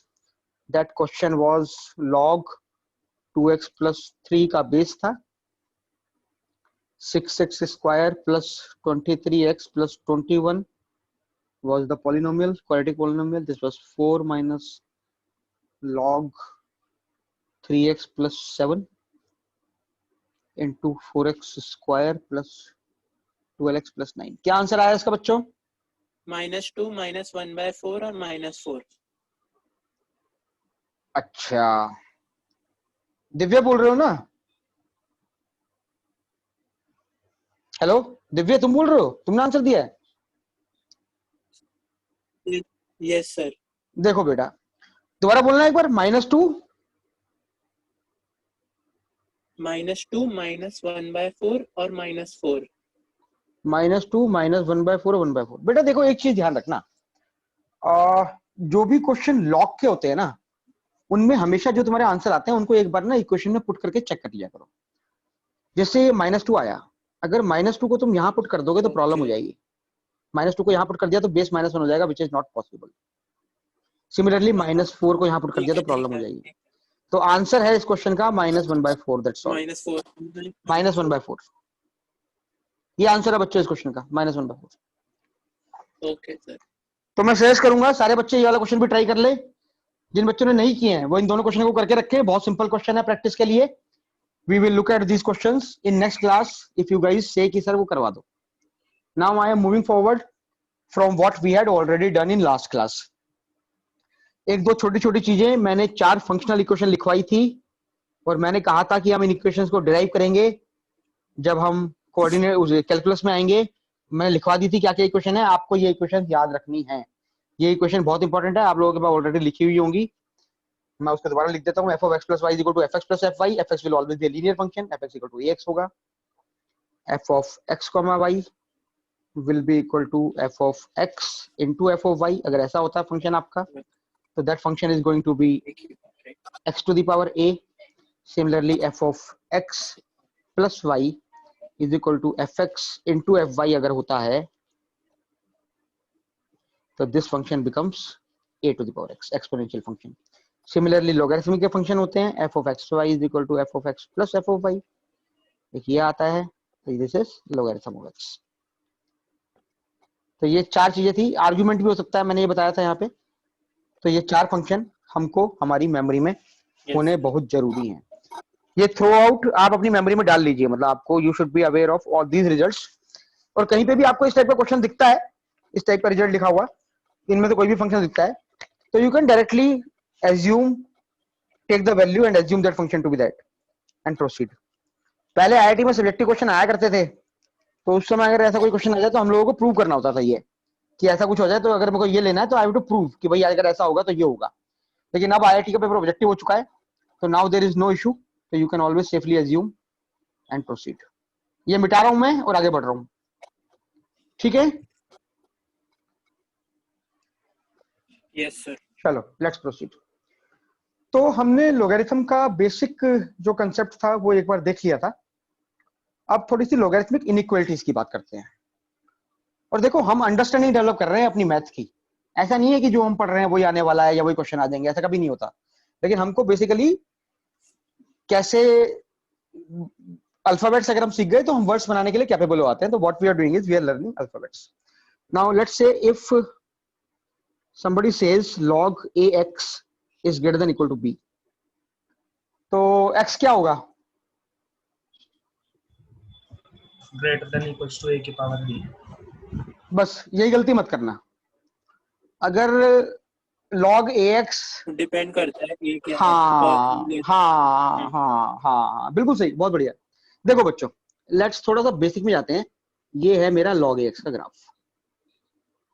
अगर कोई मुझे बोलता है कि यहाँ पे एक नंबर है, लेट्स से यहाँ पे एक नंबर है y is equal to b। देखो log ax का जो ग्राफ है वो हमेशा इंक्रीजिंग ग्राफ होता है। अगर a 1 से बड़ा है हमेशा इंक्रीजिंग होगा। तो अगर ये y इक्वल टू b है तो कोई बोलता है log ax greater then b, इसका मतलब x जो है वो इसके आगे होगा, इस पॉइंट से आगे होगा। ये पॉइंट क्या है? ये पॉइंट होगा आपका a power b comma b। अगर मैं डाल देता हूं कि log ax is equal to b इस पॉइंट पे, तो x कितना हो गया? a power b। इसका मतलब x अगर मेरा a पावर b से बड़ा होगा, x अगर a पावर b से बड़ा होगा तो y b से बड़ा हो जाएगा। समझ में आ रही है ये चीज?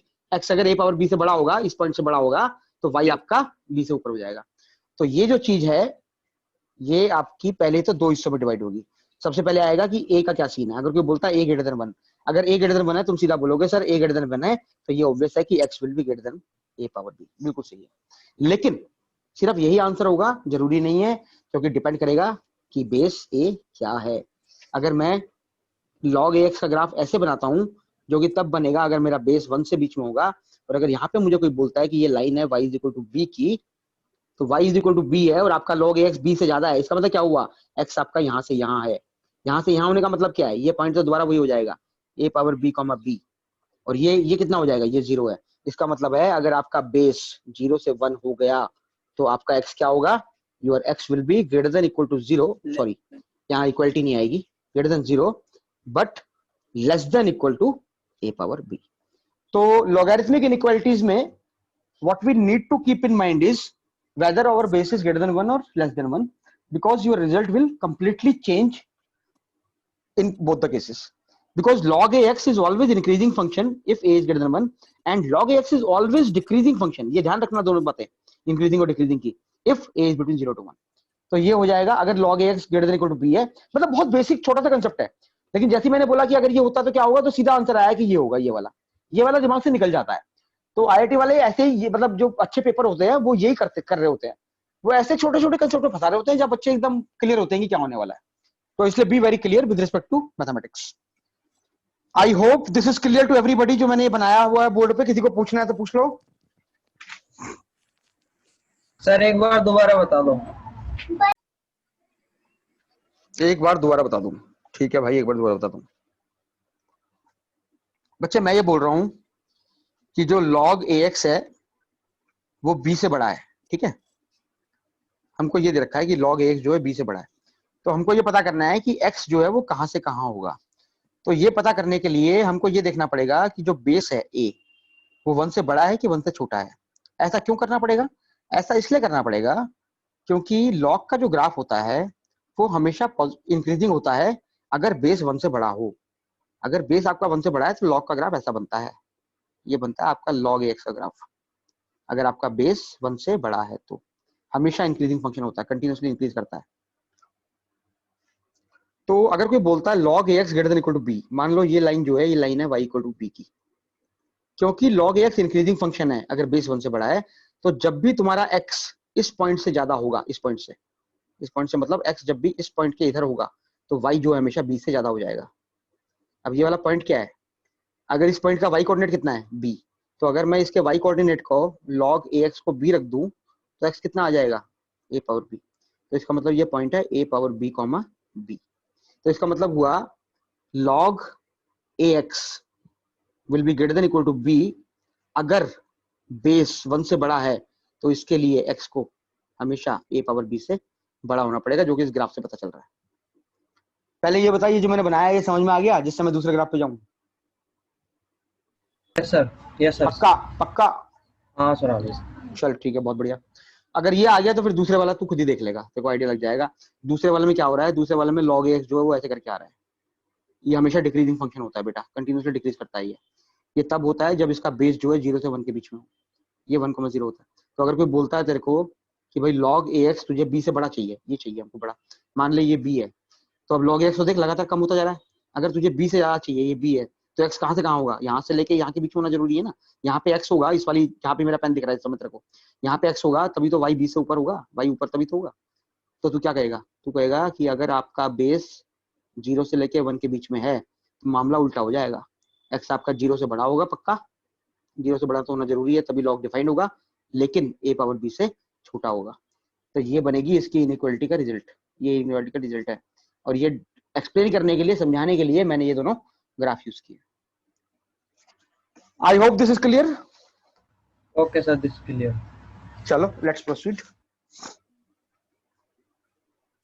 ठीक है भाई, अब तुम लोग एक काम करो, फिर अपनी अपनी कॉपी में इस इनइक्वालिटी को लिखो, अपनी अपनी कॉपी में, और इसका रिजल्ट निकालो कि इसका रिजल्ट क्या होगा जो मैं लिख रहा हूँ इस समय बोर्ड पे।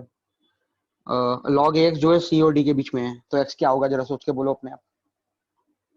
तुमको ग्राफ पता होना चाहिए कैसे होते हैं, ये इंक्रीजिंग का ग्राफ होता है और ये डिक्रीजिंग का ग्राफ होता है। Base less than 1, base greater than 1। मैं इसको अभी लिख रहा हूँ 1 मिनट में, तुम लोग लिख लो अपनी अपनी कॉपी में, उसके बाद चेक कर लेना, कंपेयर कर लेना। सिंपल है, मुश्किल नहीं है। लिख दूं? करूं? क्लियर है तुम लोगों को कैसे करना है? Yes sir. देखो ये होगा इसका रिजल्ट। अगर ए बेस 1 से बड़ा है तब तो कोई दिक्कत ही नहीं है, और अगर बेस 1 से छोटा है तो बिल्कुल उल्टा हो जाएगा। अगर तुम लोगों ने ये लिखा है अपनी कॉपी में जो मैं लिख रहा हूं तो सही है, अगर ये नहीं लिखा है तो डिस्कस करना है तो एक बार डिस्कस कर लो।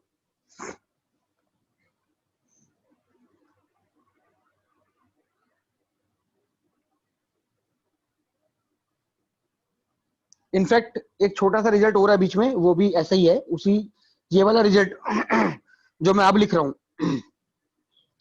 इसको और जो पहला रिजल्ट हमने लिखा था उन दोनों को अगर तुम कंबाइन कर दोगे तो तुम्हारा ऊपर वाला रिजल्ट आ जाएगा जो लिखा हुआ है।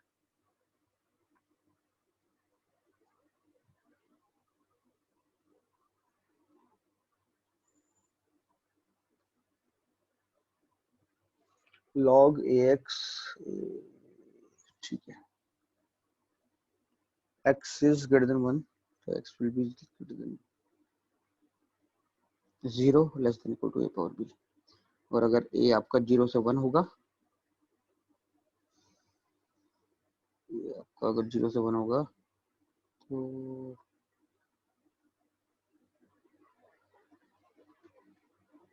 ये चीज हो जाएगी, ये x will be greater than equal to a power b। ये दो रिजल्ट हो जाएंगे बच्चों। ये वाला जो रिजल्ट है ये तो उसी का रिजल्ट है पहले वाले का। पहले वाले में हमने ग्रेटर देन किया था, इस केस में हमने लेस देन कर दिया है। तो अगर कोई बोलता है यहाँ पे लाइन बी है और आपको y जो है लेस देन चाहिए, तो ऑब्वियसली ये जो पॉइंट है ये a पावर b हो जाएगा, तो आपका जो x है वो 0 से लेके a पावर b हो जाएगा, जो कि मैंने यहाँ पे लिखा हुआ है। सिमिलरली इस वाले केस में हो जाएगा, ये b है, अगर कोई बोलता है, कोई कहता है आपको b से कम चाहिए, इसकी बात कर रहा हूँ मैं, log x less than equal to b। तो कोई कहता है कि b से कम चाहिए, b से कम चाहिए, तो ये इसके आगे हो जाएगा, तो ये वाला रिजल्ट आ जाएगा।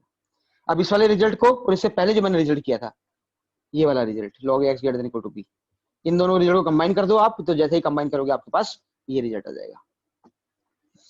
कभी भी दिक्कत हो छोटा सा ग्राफ बना लो, ग्राफ बनाते ही आपको आइडिया लग जाएगा।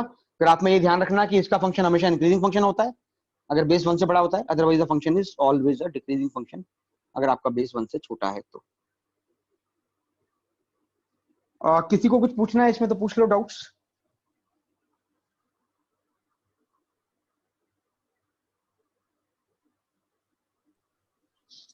चलो आगे, क्लियर है सर। क्लियर है, ठीक है, सर ठीक है। Yes sir. एक छोटा सा इसका कोरोलरी कह सकते हैं, which is something like this, log ax is greater than equal to let's say log ay। दोनों बेस a हैं तो कोई दिक्कत की बात नहीं है, तभी कंपेयर करना आसान भी है, वरना मुश्किल होता है कंपेयर करना। तो log ax अगर log ay से ज्यादा है, दोबारा कॉमन सेंस कहती है तुमको, अगर a 1 से बड़ा है तो इंक्रीजिंग फंक्शन है तो ऑब्वियसली x y से बड़ा हो जाएगा, और अगर a 0 से 1 होगा तो डिक्रीजिंग फंक्शन होगा, तो x तुम्हारा y से छोटा हो जाएगा लेकिन 0 से बड़ा रहेगा। अगर यहाँ पे इक्वालिटी लगी हुई है तो यहाँ पे भी इक्वालिटी आ जाएगी।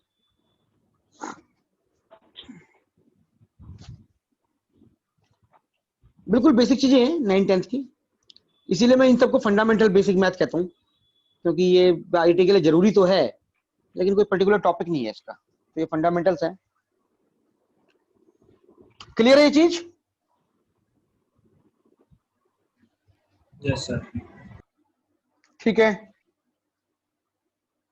एक ये क्वेश्चन सब लोग सॉल्व करें अपनी कॉपी में, छोटा सा क्वेश्चन है, अभी साथ साथ करें, मुश्किल नहीं है इसलिए क्लास में दे रहा हूँ। log 2x square minus 5 log 2x plus 6 is less than equal to 0। Solve करो x के लिए, इसको इस क्वेश्चन को निकालो क्या आंसर आ रहा है। तुम भी सॉल्व करो, मैं भी सॉल्व करता हूँ, फिर डिस्कस करते हैं 1 मिनट में।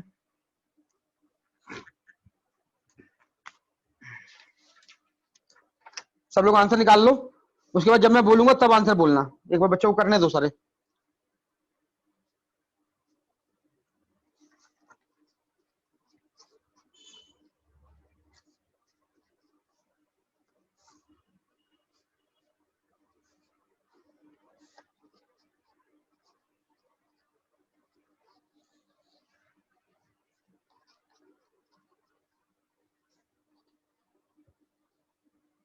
बोलो आंसर अगर आया तो।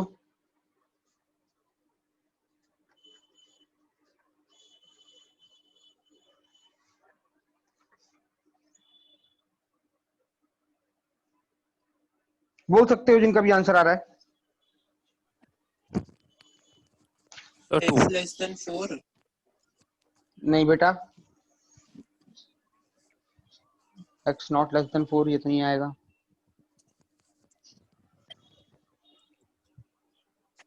सही आंसर दे देंगे एक दो बच्चे तभी आगे बढ़ूंगा। करो आंसर दो।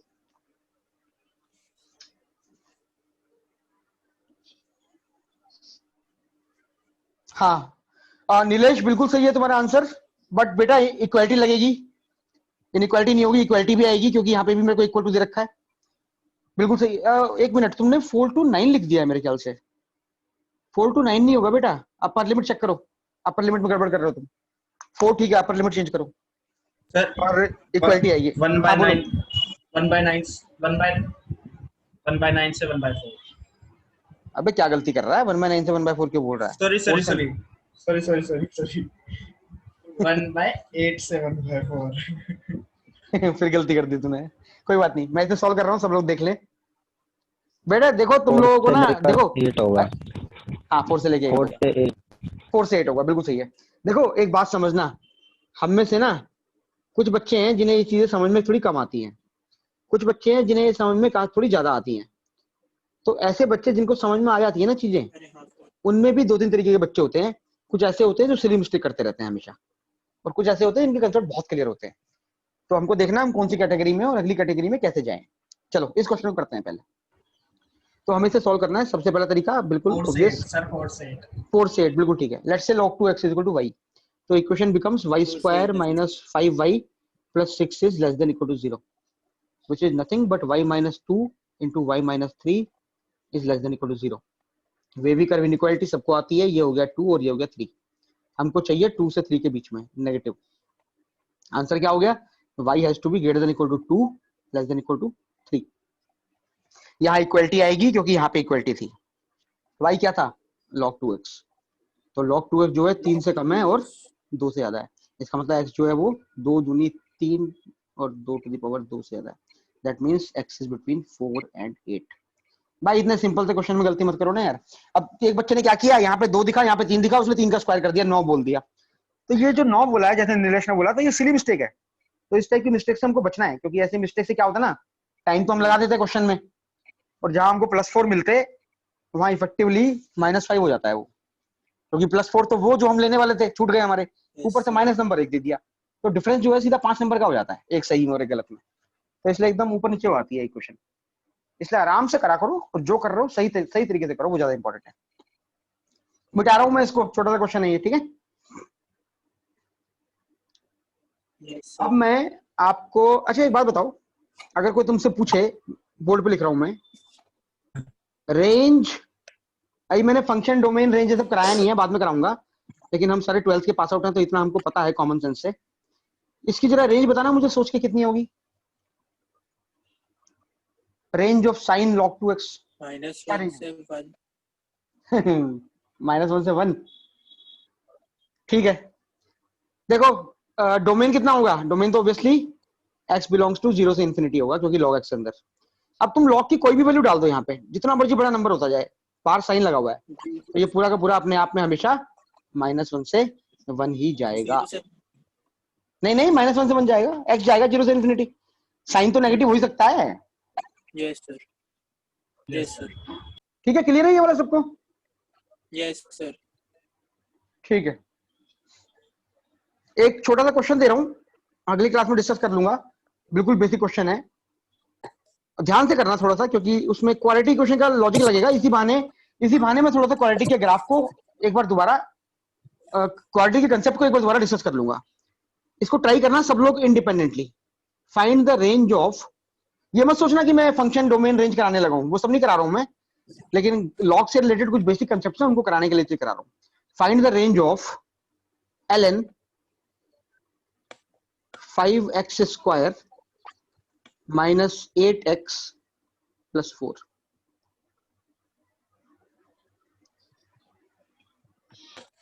इसकी रेंज निकालना है एक बार, और एक और क्वेश्चन दे रहा हूं मैं यहीं पे, उसके बहाने थोड़ा सा वेवी कर भी कर दूंगा। ये दोनों क्वेश्चन मैं अगली क्लास में लूंगा, मैं इनकी फोटो भी खींच रहा हूं ताकि मुझे याद रहे ये क्वेश्चंस।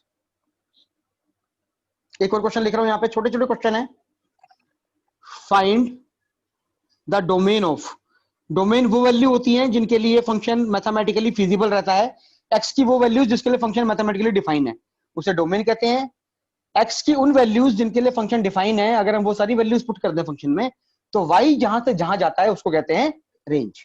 तो इस वाले क्वेश्चन में हमको रेंज निकालनी है कि फंक्शन कहां से कहां जाएगा, ये वाई मान लो। और इस वाले क्वेश्चन में जो दूसरा दे रहा हूं इसमें निकालना है हमको domain. Find the domain of, question आपके सामने बोर्ड पे है, log बेस 2 है mod x minus 1 divided bye x square minus 4। इसकी हमको रेंज निकालनी है, डोमेन निकालना है। तो क्वेश्चन ये वाला और ये वाला, ये दो क्वेश्चन दे रहा हूं मैं अभी। एक बच्चे ने मुझे आंसर लगता है भेज दिया है। नहीं नहीं नहीं बिल्कुल नहीं, माइनस इन्फिनिटी प्लस इन्फिनिटी सोचना। अल्फांजे ने भेजा था कुछ, वो आंसर सही नहीं है। अल्फांजे चेक कर लेना बेटा, अगली बार मैं डिस्कस करूंगा दोनों क्वेश्चन। बहुत फंडामेंटल क्वेश्चंस हैं और बिल्कुल बेसिक कंसेप्ट्स हैं। इस वाले क्वेश्चन के थ्रू मैं कुछ कंसेप्ट बताऊंगा तुम लोगों को। ये जो क्वेश्चन मैंने दिखा हुआ है ये वाला, इसके थ्रू मैं कुछ कंसेप्ट बताना चाहता हूँ, तो इसीलिए मैं तुमको यहाँ पे दे रहा हूँ इस क्वेश्चन को। We will discuss those concepts. और ये तो सिंपल सा है, इसमें कुछ नहीं है, बट एक बार प्रैक्टिस ट्राई कर लेना, अगली क्लास में मैं इसे लूंगा। Now I am proceeding further. एक सर काम ये और कर रहा पहले हूँ। हाँ बोलो, अभी मत बोलो, नहीं दिव्या अभी ठीक है, आंसर मत तो दो। अगर भेजना है तो सर मुझे दो चैट पे भेज दो दो बेशक, मैं कंफर्म कर दूंगा, क्योंकि बाकी बच्चों को ट्राई करने देना एक बार, ठीक है। Okay sir. मैं एक क्वेश्चन और दे रहा हूँ यहाँ पे लॉग का, इसी स्लाइड में लिख रहा हूँ, उसको भी ट्राई कर लेना। वो थोड़ा इंटरेस्टिंग है एक तरीके से कह सकते हो क्वेश्चन। सॉल्व 4x, ये तीसरा क्वेश्चन दे रहा हूं मैं। ये क्वेश्चन थोड़ा इंटरेस्टिंग है, इसमें कुछ बच्चों को दिक्कत हो सकती है। log 0.3 बोलता भी जा रहा हूं ताकि लिखने में दिक्कत ना हो। log 0.3 then log 5 x square minus 2 divided by x square plus 2 is greater than 0। इसको सॉल्व करना है आपको x के लिए। इस वाले क्वेश्चन को भी सॉल्व कर लेना एक बार। किसी भी बच्चे के अंदर अगर चूल मच रही है, उसे मन कर रहा है कि मेरे को आता है, मैं सर को अभी बताऊंगा, तो भाई आप लोग मुझे चैट पे भेज सकते हो, मैं कंफर्म कर दूंगा। लेकिन आप बोलना मत, क्योंकि बोलने से बाकी बच्चे ट्राई नहीं करते हैं फिर।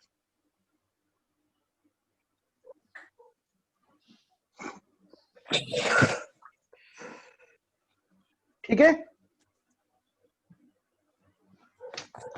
चलो। किसी को कुछ पूछना तो नहीं है अभी यहाँ पे इस स्टेप पे?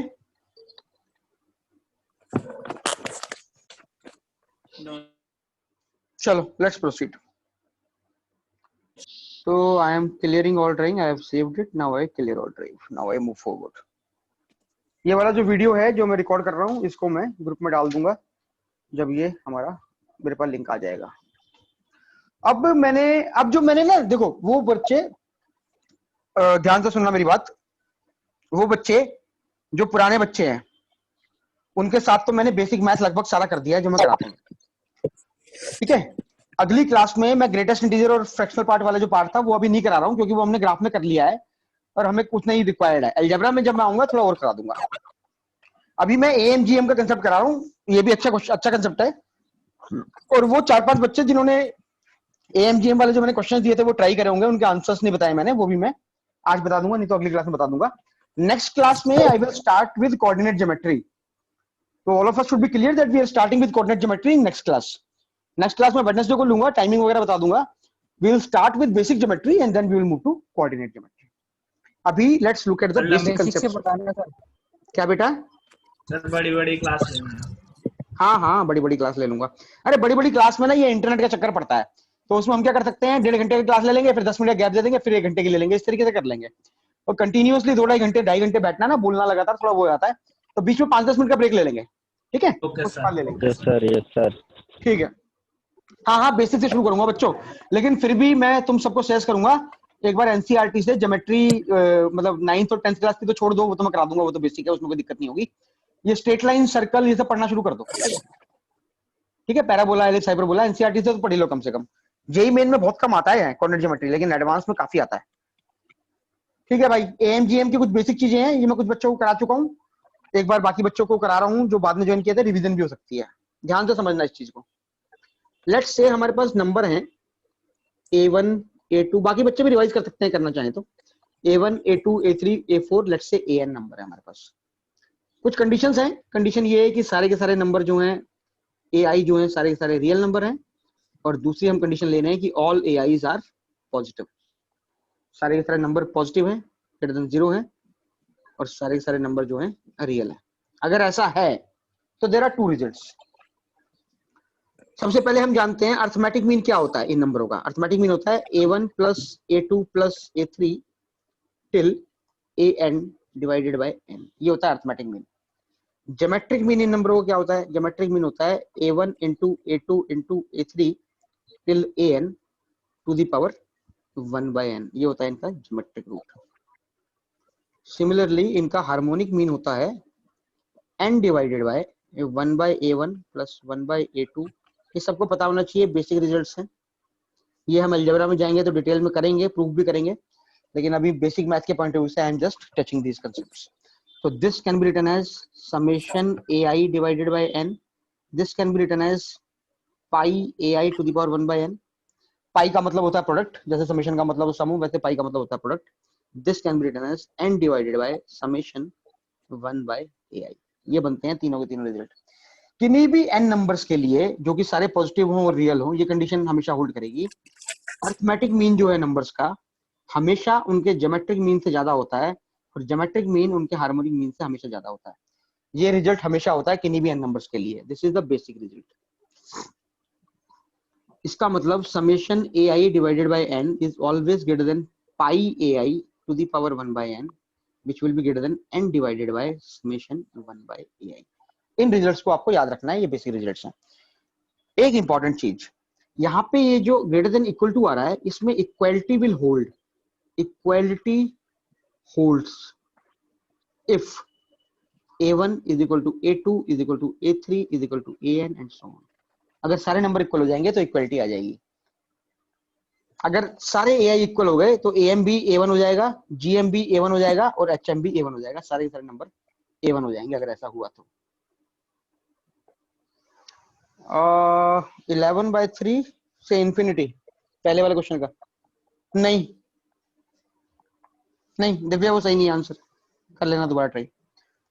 ठीक है, तो ये जो मैंने बोर्ड पे लिखा है, आई एम प्रेटी श्योर कि हम सबको ये चीजें पता है। इसको ध्यान रखना, ये बहुत इंपॉर्टेंट है। Equality will hold if all the numbers are equal for any n numbers which are all real and which are all positive, these am will always be greater than equal to gm will always be greater than equal to hm। ये तो बच्चों basic result है, ठीक है।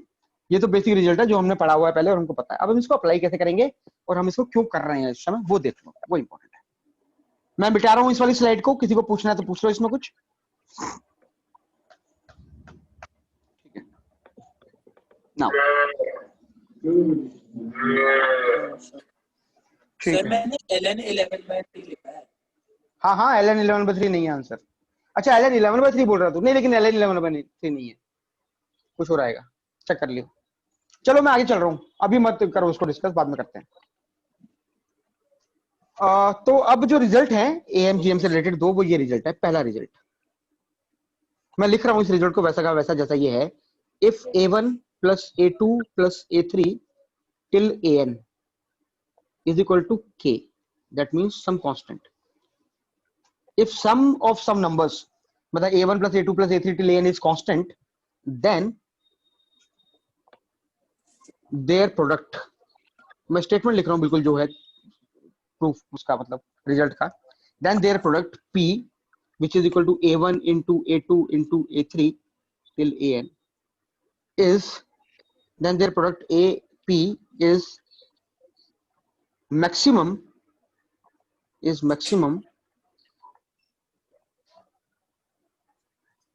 when A1 is equal to A2 is equal to A3 is equal to AN is equal to कितना हो जाएगा, K by N, and P maximum is given by K by N to the power N।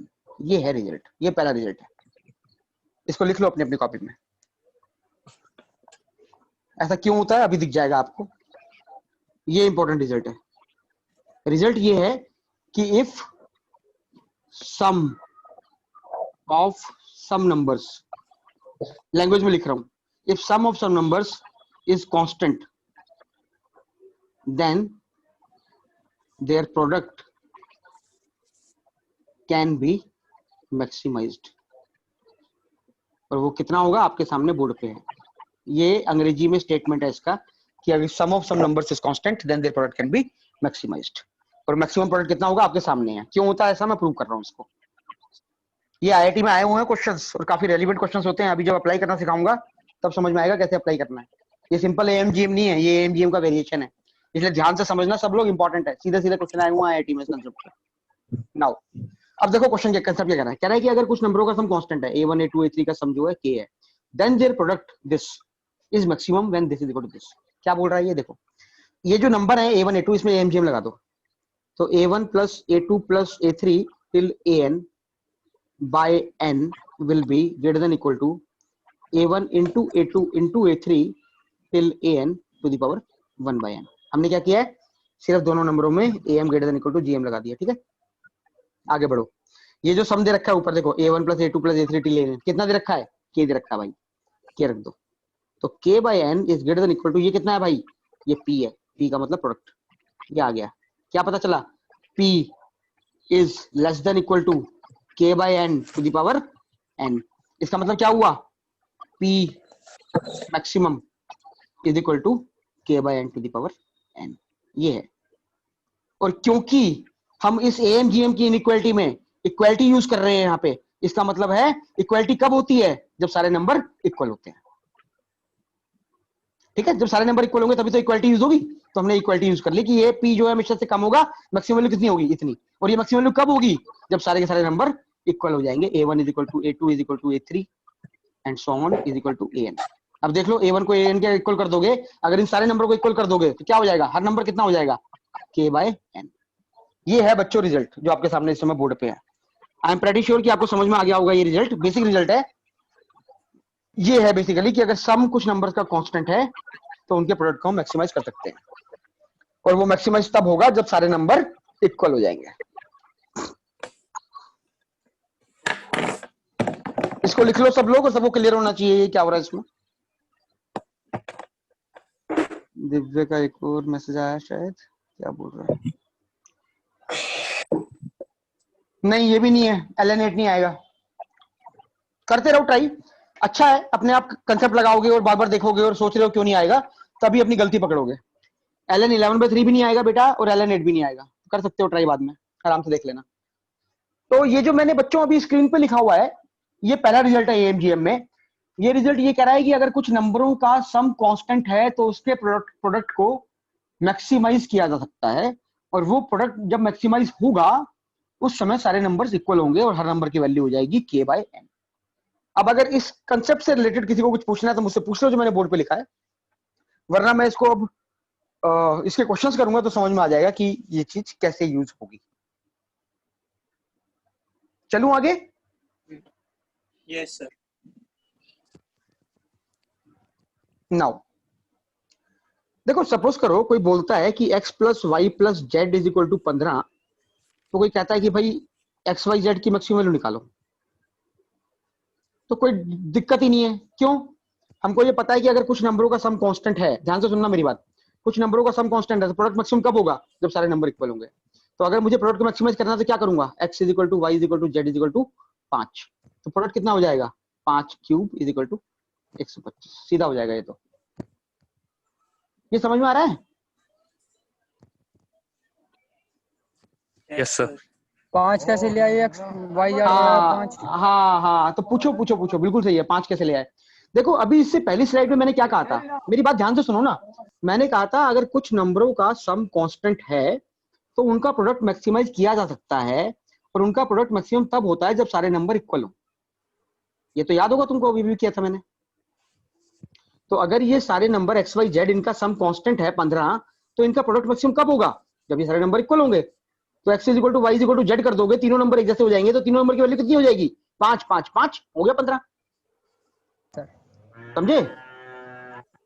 और अगर मैं इसको फॉर्मूले से apply करूंगा तो मैं क्या कहूंगा, x plus y plus z divided by 3 will be greater than equal to cube root of x into y into Z.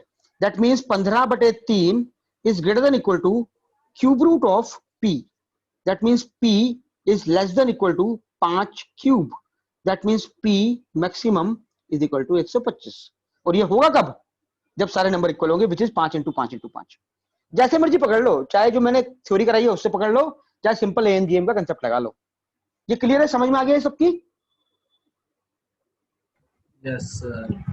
अब देखो ये बिल्कुल सिंपल है, इसमें कुछ है नहीं, ठीक है। अब सब लोग मेरी बात जरा ध्यान से सुनना, अब जो मैं करने वाला हूं, क्योंकि असली चीज वही है जिसके लिए मैं इसको करा रहा हूं, मिटा रहा हूं मैं इसको। जो मेन रीजन है जिसके लिए मैंने क्वेश्चन कराया वो देखो। सपोज करो, ये मैं बाकी बच्चों को करा चुका हूं, वो लोग भी रिवाइज कर ले। ध्यान से सुनना मेरी बात। सपोज करो कोई बोलता है find x cube y power 4 maximum if 2x plus 3y is equal to 7। बच्चों जरा ध्यान से सुनना, यहाँ पे दो तीन चीजें हैं इंपॉर्टेंट। सबसे पहली चीज, इस क्वेश्चन को मैं चाहूं तो कैलकुलेट से कर सकता हूं। मैं यहां से निकाल सकता हूं x की value as a function of y। उसके बाद मैं कह सकता हूं कि let p be equal to x cube y 4। उसमें y को पुट कर दूंगा as a function of x from here and I can differentiate and get the value and I will get the maximum value. But that is calculus. दूसरी चीज ये है कि अगर कोई मुझे बोलता है कि 2x plus 3y plus 9z is equal to 55 and हमको मैक्सिमाइज करना है x square y cube z4 को, इसको मैक्सिमाइज करना है मेरे को, तो इस क्वेश्चन को मैं कैलकुलस से नहीं कर पाऊंगा क्योंकि मेरे पास दो से ज्यादा वेरिएबल आ गए। तो इसका मतलब है मुझे मेरे पास कोई टूल होना चाहिए जिसको यूज करके मैं इस क्वेश्चन को सॉल्व कर सकूं। ठीक है, पहले मैं इस वाले क्वेश्चन को सॉल्व कर रहा हूं, उसी की अप्रोच से आप समझ जाएंगे ये वाला भी कैसे सॉल्व होगा। देखो ध्यान से सुनना, ये है 2x और ये है 3y। अगर मैं इसमें AMGM लगाऊंगा तो ये बनेगा 2x plus 3y by 2 is greater than equal to under root of 2x into 3y। इससे मुझे कुछ फायदा नहीं होगा। क्यों? क्योंकि यहां से मुझे मिलेगा xy से मुझे कुछ नहीं कर सकता। इसको यूज करके मैं xy को तो मैक्सिमाइज कर सकता हूँ, लेकिन मुझे क्या करना है, मुझे x क्यूब y4 को मैक्सिमाइज करना है। मुझे मैक्सिमाइज करना है x क्यूब y4 को, जो कि मैं यहां से नहीं कर सकता। अब या तो मैं कैलकुलस यूज करूं जो मैंने तुम्हें समझाया, या फिर मैं कोई और अप्रोच यूज करूं। कोई और अप्रोच यूज करना बेटर है, क्योंकि कैलकुलस सिर्फ तभी लगा सकते हो जब दो वेरिएबल हो, x और y। 3 वेरिएबल हो गए या 5 वेरिएबल हो गए, 7 वेरिएबल हो गए, तो कैलकुलस नहीं लगेगा। तो उस केस में हम क्या कर सकते हैं? अब देखना जो मेन चीज है जिसके कारण मैं ये कंसेप्ट तुमको करा रहा हूं। देखो सुनो मेरी बात। हमको ये कहा जा रहा है कि 2x प्लस 3y जो है वो 7 है। ठीक है, 2x प्लस 3y 7 है। अब मुझे इसको मैक्सिमाइज करना है। अब अगर मैं इसमें AMGM का कंसेप्ट लगाने की कोशिश करूंगा तो मुझे x की टर्म 3 बार चाहिए होगी। अगर x 3 बार आएगा तभी तो मल्टीप्लाई करके x क्यूब होगा, और y की टर्म चाहिए होगी मुझे 4 बार। तो एक काम करते हैं, ये है क्रूशियल पॉइंट जो मैं लिख रहा हूं इस समय। मैं इस इक्वेशन को लिख रहा हूं 2x by 3 plus 2x by 3 plus 2x by 3 plus 3y by 4 plus 3y by 4 plus 3y by 4 plus 3y by 4 is equal to 7। देखो कितनी कमाल की बात होगी। अब ये जो है, ये जो इक्वेशन है, this equation is exactly same as this equation. Both the equations are same. The only difference is the way in which we are writing. We have, because we wanted x to be cube, product में हमको x cube चाहिए, so what we have done is we have broken this 2x into 3 parts, so that when we multiply them we will get x cube. Similarly this y we did it 4 times, so I broke down this y into 4 parts, 3y by 4, 3y by 4, 3y by 4. अगर यहाँ पे 5 होता y5 तो मैं कर देता 3y by 5, 3y by 5, 3y by 5 5 बार। अब इसके अंदर AMGM लग जाएगा। कैसे लगेगा? यही चीज 2x by 3 plus 2x by 3 plus 2x by 3 plus 3y by 4 plus 3y by 4 plus 3y by 4 plus 3y by 4 divided bye कितने नंबर हैं? 7 नंबर है भाई। डिवाइडेड बाय 7, देखो 7 नंबर है, 1 2 3 4 5 6 7 is greater than equal to. अब क्या होगा? सारे मल्टीप्लाई हो जाएंगे। तो 2 इंटू 2 इंटू 2 कितनी बार आएगा? 2 cube into 3 into 3 into 3 into 3 कितना बार आएगा? 3 power 4 divided by 3 into 3 into 3 3 cube into 4 power 4 into आ गया भैया जो चाहिए था, आ गया भाई जो चाहिए था, टू द पावर 1/7। क्या आप लोगों को समझ में आ रहा है जो मैं कर रहा हूं? ये बहुत इंपॉर्टेंट है, ध्यान रखिएगा इस चीज को। Yes sir. ठीक है, वो बच्चे जो पहली बार कर रहे हैं उनको समझ में आ रहा है ना क्या कर रहा हूं मैं? क्योंकि कुछ बच्चे कर चुके हैं इसको ऑलरेडी। Yes sir. बस हो गया अब ये क्वेश्चन। तो अब हमें चाहिए था इसको मैक्सिमाइज करना, कर दो बेटा, इसको मैक्सिमाइज हो गया अभी, इसको मैक्सिमाइज करना था हमको, हो गया। तो let's say p is equal to x cube y 4, तो हम क्या बोल सकते हैं, ये कितना दे रखा है हमको, ये दे रखा है 7, तो 7 डिवाइडेड बाय 7 कितना हो गया 1, तो 1 is greater than equal to, इसको कैंसिल कर दो, 3 क्यूब गया 3 बच गया, ये 2 स्क्वायर जाएगा, तो ये बच जाएगा 2 divided by 4 cube into p to the power 1/7। ये समझ में आ रहा है? Yes sir. देख लो एक बार सब लोग। तो ये हो गया बच्चों p इंटू 1/32। सर ऊपर 3 नहीं बचेगा? एक मिनट बेटा बताता हूँ मैं, ये 32 ही आएगा ना, 16 64 32, हाँ ठीक है। हाँ कहाँ पे 3 बचेगा बेटा, कहाँ की बात कर रहे हो, ये बचेगा 3 बचेगा, हाँ 3 बचेगा ना, 3 बचेगा 3 बचेगा 3 बचेगा, बिल्कुल सही है। तो ये आ गया 32/3, तो ये आ गया p is less than equal to 32/3, that means p maximum is 32/3 answer. तो बच्चे ये एडवांटेज है इस वाले मेथड की। हमने क्या किया, हमने कंसेप्ट यूज किया एएमजीएम का, लेकिन घुमा के यूज किया, क्योंकि सीधा यूज करने से हमारी बात नहीं बनती। अब उसने मुझे ये दिया है तो मैंने ऐसे ब्रेक कर दिया। अगर वो मुझे देता x to the power 7 into y to the power 11 की वैल्यू निकालो, क्या करते, 2x/7 प्लस 2x/7 इस तरीके से, प्लस 3y/11 प्लस 3y/11, इस तरीके से 11 बार ब्रेक कर देते इसको, और इसको 7 बार ब्रेक कर देते, हो जाता हमारा।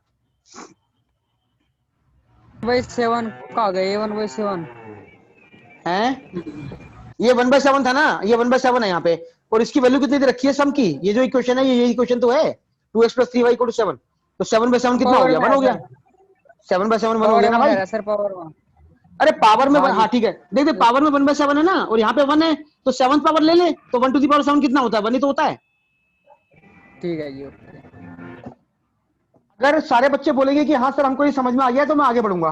किसी को भी कुछ पूछना है तो पूछ लो, क्योंकि ये बहुत इंपॉर्टेंट कंसेप्ट है, इसलिए मैं ये नहीं चाहता कि आप आधे अधूरे तरीके से समझो इसे। आई मैं और एग्जांपल कराऊंगा इसके। आ गया सर। ठीक है, ठीक है, वेरी गुड। लो एक और एग्जांपल ले लो इसका।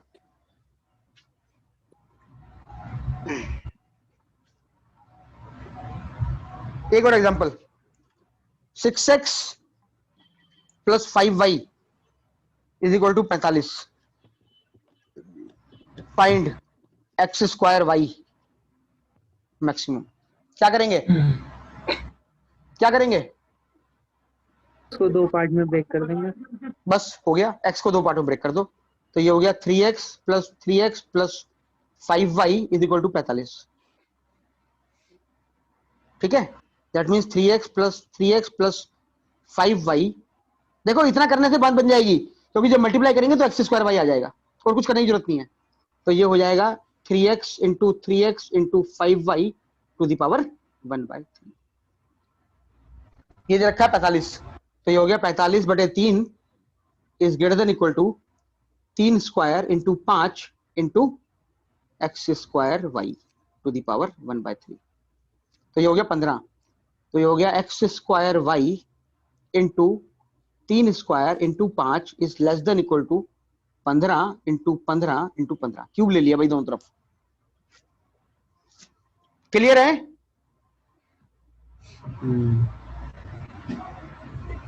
इसे सॉल्व कर लेना, तो ये आ जाएगा x² y is less than equal to 75। Answer 75।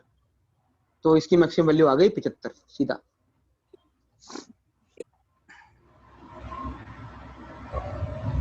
हाँ बिल्कुल ठीक है बेटा नीलेश, बहुत बढ़िया, 75। अब देखो 2-3 बातें बता रहा हूं मैं यहाँ पे, उनको जरा ध्यान से सुनना एक बार। हमको दिया हुआ है 6x + 5y = 45। कोई बच्चा मुझे ये बोल सकता है, ध्यान से सुनना बहुत इंपॉर्टेंट है, कोई बच्चा मुझे ये बोल सकता है कि सर हमको x 2 बार चाहिए ताकि हम कर x² आ जाए मल्टीप्लिकेशन में। तो एक काम कर देते हैं, इसको कर देते हैं 2x + 4x, इसको कर देते हैं 2x + 4x + 5y, क्योंकि सर इससे इक्वेशन तो सेम रहेगी, ये दोनों इक्वेशन तो सेम है, और ये हमारा x² भी आ जाएगा, y भी आ जाएगा। लेकिन ये गलत है, ये गलत है, ऐसा नहीं कर सकते तुम। क्यों गलत? इसलिए है बच्चों, क्योंकि जब हम इस इनइक्वालिटी को यहां से हटाते हैं एएमजीएम में, तो इस इनइक्वालिटी को हटाने की शर्त क्या होती है कि ये तब हटेगी जब सारे नंबर इक्वल होंगे। अगर तुमने एक नंबर को 2x ले लिया और एक नंबर को 4x ले लिया, तो वो नंबर कभी इक्वल नहीं हो सकते। इसलिए जब भी ब्रेक करोगे इक्वालिटी में ही ब्रेक करना पड़ेगा तुमको। समझ गए?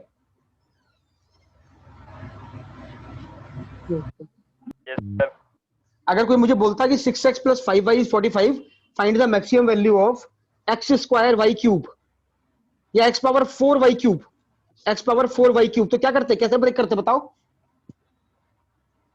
अगर x स्क्वायर y क्यूब कोई बोलता है कि x पावर 4y क्यूब की वैल्यू निकालो, कैसे? हाँ, 6x by 4 plus 6x by 4 4 पर plus 6x by 4 plus 6x by 4 plus आगे बोलो। 5 by 3 प्लस 5 बहुत बढ़िया, बहुत बढ़िया, बहुत बढ़िया, बहुत बढ़िया, बस हो गया। देखो एक चीज और बताता हूं, अगर तुम लोग ये सब समझ रहे हो तो आई एम श्योर कि मैं तुम्हें बाकी चीजें बता सकता हूँ, वो भी समझ जाओगे। देखो ध्यान से सुनना मेरी बात। हमने कहा कि 6x plus 5y equal to 45 दे रखा है और हमको एक्स स्क्वायर वाई की मैक्सिमम वैल्यू निकालनी है, ठीक है, ये क्वेश्चन था हमारा।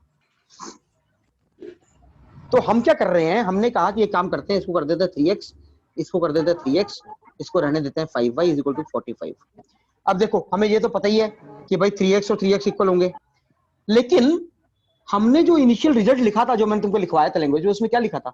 हमने कहा था कि sum of some numbers is positive is constant then their product is maximum when numbers are equal. इस केस में इन तीनों नंबरों का सम जो है वो कांस्टेंट है। तो अगर इन तीनों नंबरों का सम इक्वल कांस्टेंट है तो इनका प्रोडक्ट मैक्सिमम कब होगा? 3x into 3x into 5y maximum कब होगा? वो तब होगा जब ये सारे नंबर इक्वल होंगे। मतलब 3x should be equal to 3x should be equal to 5y। अब 3x भी इक्वल है 3x के और 5y के इक्वल है, और ये कितना है 45। इसका मतलब ये तीनों के तीनों नंबर कितने हैं? 15। 3x भी 15 है और 5y भी 15 है। ये समझ में आ रहा है जो मैं बोल रहा हूं अभी? Yes sir. तो इसका मतलब क्या Yes, हुआ? sir. x is equal to 5 होगा और y इज इक्वल टू 3 होगा। जब ऐसा होगा तो एक्स स्क्वायर वाई मैक्सिमम होगा। बस हो गया क्वेश्चन। तो x 5 पे और y 3 पे एक्स स्क्वायर वाई मैक्सिमम होगा। कितना हो गया? 5 इंटू 5 25 इंटू 3 75। आंसर 75। तो तुम ऐसे कर लो मैथ्स लगा के, या तुम कॉमन सेंस से ऐसे कर लो जैसे मैं तुमको समझा रहा हूं, जैसे मर्जी कर लो, बस तुमको समझ में आनी चाहिए जो भी चीज हम डिस्कस कर रहे हैं। ये है बेटा एएमजीएम का पहला कंसेप्ट। 2 कंसेप्ट है इसमें। अब ये वाला कंसेप्ट अगर तुम्हें समझ में आ गया तो मैं दूसरे कंसेप्ट पे जाऊंगा। अब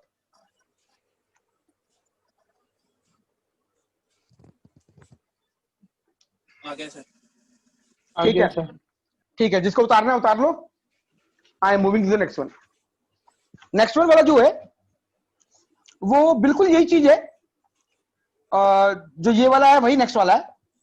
उसमें डिफरेंस सिर्फ ये है कि वहां पे रिजल्ट पॉजिटिव आता है। सेकंड रिजल्ट कहता है if a1 into a2 into a3 till an is equal to some constant, let's say k। अब क्या हो रहा है? अब बेसिकली प्रोडक्ट कांस्टेंट हो गया है। तो ये रिजल्ट ये कहेगा कि अगर प्रोडक्ट कांस्टेंट है then their sum which is s which is equal to a1 plus a2 plus a3 till an, then their sum s can be minimized and s minimum will be equal to n into k to the power 1 by n. Then their sum, this can be minimized and s minimum is equal to this, and s minimum occurs, ये होता तब है when, दोबारा वही चीज, a1 is equal to a2 is equal to a3, सारे के सारे नंबर जब इक्वल हो जाएंगे which will be equal to k by n, sorry k to the power 1 by n हो जाएगा। ये undo undo undo undo undo k to the power 1 by n, ये बनेगा बच्चों। ये रिजल्ट है। क्यों होता है ऐसा देख लेते हैं। दोबारा एएमजीएम अप्लाई कर दो बच्चों। इसको ना वीडियो जरूर देख लेना इस वाले का, और इसको समझ लेना जो बोला है मैंने, क्योंकि ये इतने क्वेश्चनों में अप्लाई होगा ना तुम सोच भी नहीं सकते। बहुत सारे क्वेश्चनों में अप्लाई हो रहा होता है ये रिजल्ट। हमको प्रैक्टिस भी करनी पड़ेगी पता करने के लिए कहाँ पे अप्लाई करना है कहाँ पे नहीं करना है, लेकिन वो बात की बात है, पहले इसको समझना शुरू करो। तो ये आ गया बच्चों, एएमजीएम अप्लाई कर दिया। अब क्या हो गया, क्या मतलब हो गया? s by n is greater than equal to, कितना दे रखा है ये? k to the power 1 by n, यही तो दे रखा है। हो गया, that means s is greater than equal to n into k to the power 1 by n। और ये s हमेशा इससे ज्यादा होगा। तो s मिनिमम कितना होगा, कब होता है? जब इक्वलिटी हो जाएगी। इक्वलिटी कब होती है? जब नंबर सारे इक्वल होते हैं। s minimum will occur when a1 is equal to a2 is equal to a3 and so on is equal to an is equal to k to the power 1 by n। ये result है बच्चों। ये result ये बोल रहा है अंग्रेजी language में, अंग्रेजी लैंग्वेज की अगर बात करें, this says if product of some numbers is constant then their sum can be minimised. ये हो गया भाई, अंग्रेजी की लैंग्वेज में बात करोगे तो ये है इसका रिजल्ट। ये दो रिजल्ट है जिनके लिए हम कंसेप्ट तो एमजीएम का यूज करते हैं, लेकिन ये बाकी जगह भी अप्लाई होते हैं रिजल्ट्स अलजेब्रा में। तो ये रिजल्ट पता होना चाहिए, कैसे यूज करने हैं ये पता होना चाहिए।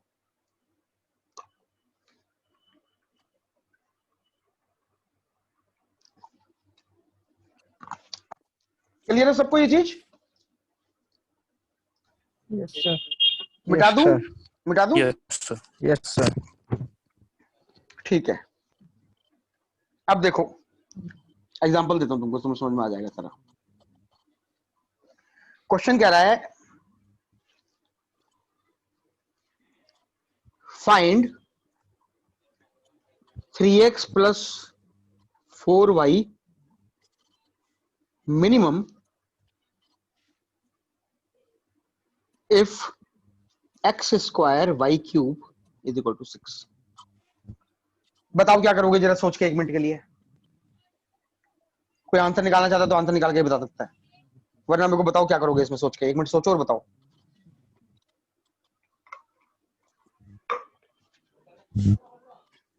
कैलकुलस से नहीं करना है, ग्राफ से करना है।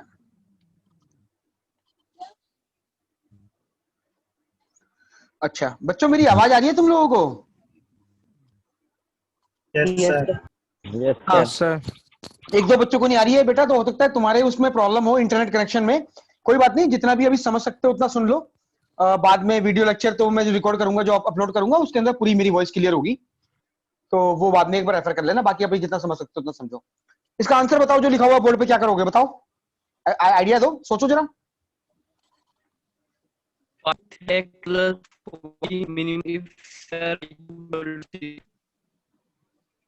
हाँ ठीक है।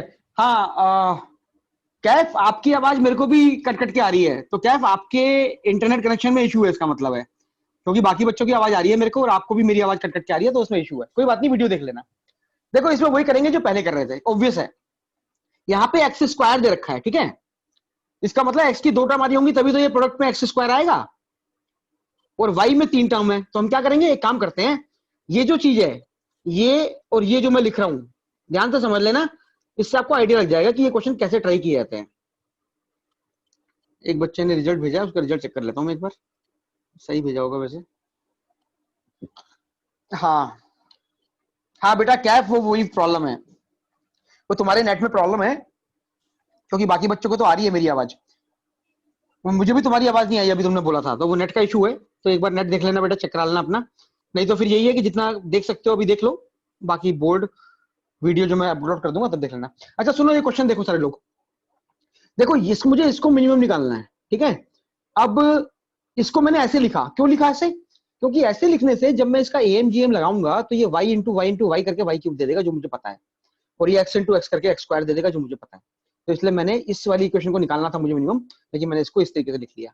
इस तरीके से लिखने का फायदा क्या हुआ, कितनी टर्म्स हो गई, 5।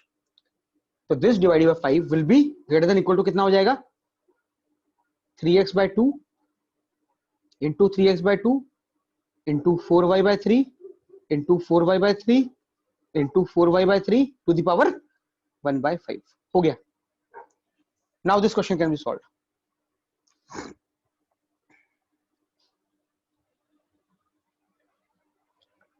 One 160 to the power 1/5। Dhruv बोल रहा है, दिव्या बोल रहा है 2। नहीं बेटा 2 किसका आंसर है, इसका आंसर 2 थोड़ी है, ये तो कर रखा हमने दिव्या। हाँ 10 बिल्कुल ठीक है, चलिए मिस्टेक मत किया करो, ठीक है। बस ये हो गया। अब देखो ध्यान रखना, हमको दिया हुआ था ये, देखो हमको दिया ये है और निकालने को ये बोल रहा था, हमने क्या किया, हमने मैनिपुलेट कर दिया, हमने इसको 2 में ब्रेक कर दिया। ये वही चीज है जो पहले कर रहे थे। अगर यहाँ पे x3 होता क्या करते, x प्लस x कर देते। तो ये जो जिस तरीके से ब्रेक होगा वो डिपेंड करेगा क्या दिया हुआ है। हो गया अब, सो वी कैन से 3x प्लस 4y, ये 3x प्लस 4y है हमारा, divided by 5 is greater than equal to 3 से 3 काट दो, 3 से 3 काट दो, 2 2 4 काट दो, कितना बच गया? ये बच गया 4 square by 3 into x square y cube to the power 1/5. तो let's say this is s. तो we can say s is greater than equal to 5 times 4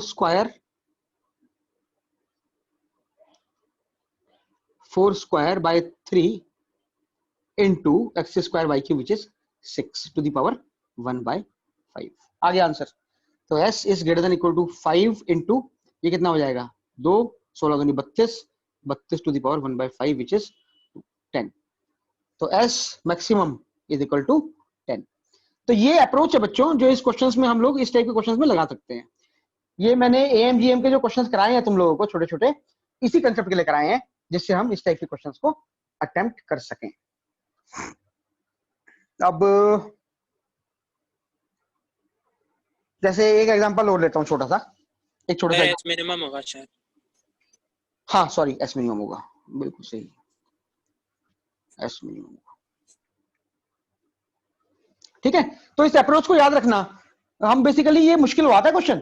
for example अगर मैं तुमको ये क्वेश्चन दे दूं कि x plus y plus 7z plus 3w is equal to 99 और मैं बोलूं कि x square y cube z4 w5, तुम इसको मैक्सिमाइज करो. ठीक है, तो ये बड़ा मुश्किल हो जाएगा अगर हमको ये अप्रोच नहीं पता होगी. और इस टाइप के क्वेश्चन देखे जा सकते हैं कोई पेपर में. तो इसको तुम सीधा उठा के कर सकते हो. क्या करोगे अगर इसको करना, क्या करोगे, क्या लिखोगे? x/2 plus x/2 plus y/3 plus y/3 plus y/3 plus 7z/4 plus 7z/4 plus 7z/4 plus 7z/4 plus 3w/5 plus 3w/5. समझ में आ रही है अप्रोच? Yes sir. बस ये करना है बच्चों, और कुछ नहीं करना, ये करना है बस. तो ये एक छोटा सा कंसेप्ट मैंने तुमको आज बताया एएमजीएम की एप्लीकेशन का. हाँ बेटा कैफ, आपको मेरी आवाज नहीं आ रही है क्योंकि आपका नेट बहुत स्लो है. मुझे भी आपकी आवाज नहीं आ रही है, इसलिए मेरे को लगता नहीं है कोई सोल्यूशन है. The only solution will be कि आप मेरे वीडियोस लेक्चर एक बार बाद में देख लेना. मैं जल्दी से जल्दी अपलोड कर दूंगा जैसे ही मेरे को मिलते हैं.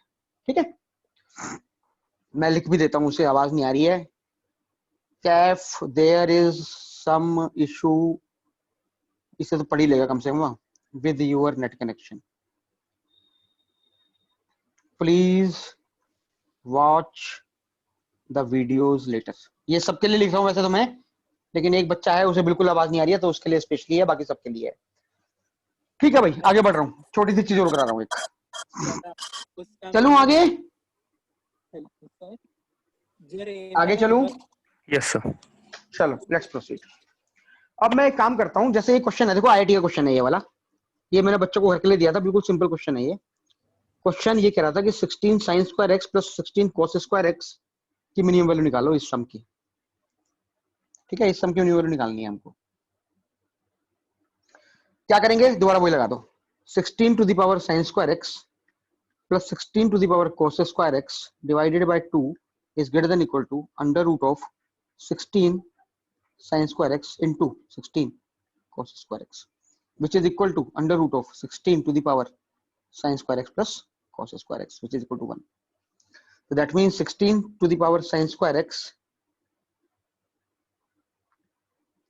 plus 16 to the power cos square x divided by 2 is greater than equal to, ये कितना है, under root 16. कितना होता है under root 16? 4. आ गया answer. 16 sin square x plus 16 cos square x is equal to 8, is greater than equal to 8. Maximum value 8. ये आ गया भाई. आइडिया क्वेश्चन है 2 नंबर का, छोटे छोटे क्वेश्चन है.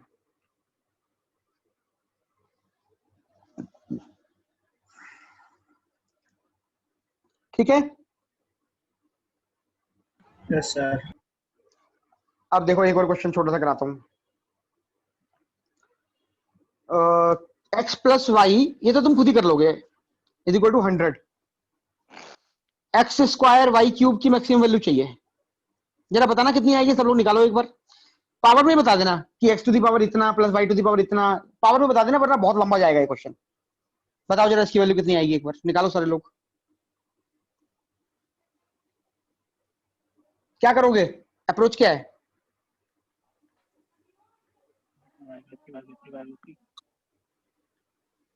ये अप्रोच तो सबको दिख गई होगी। Yes sir.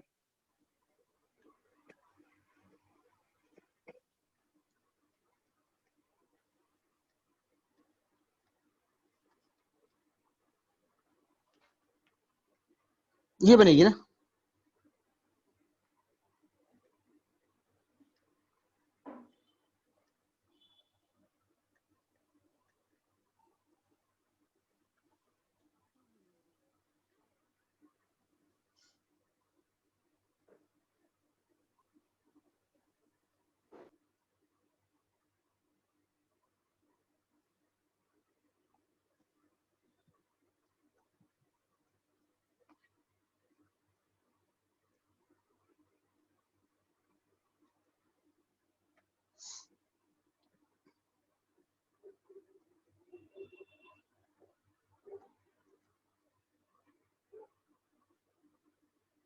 आंसर आ रहा है तो बोल सकते हो, मैं सॉल्व कर रहा हूँ इसको, तो ये आपको दिख जाएगा जो भी आंसर है। Sir 20 raised to the power 5 upon 108।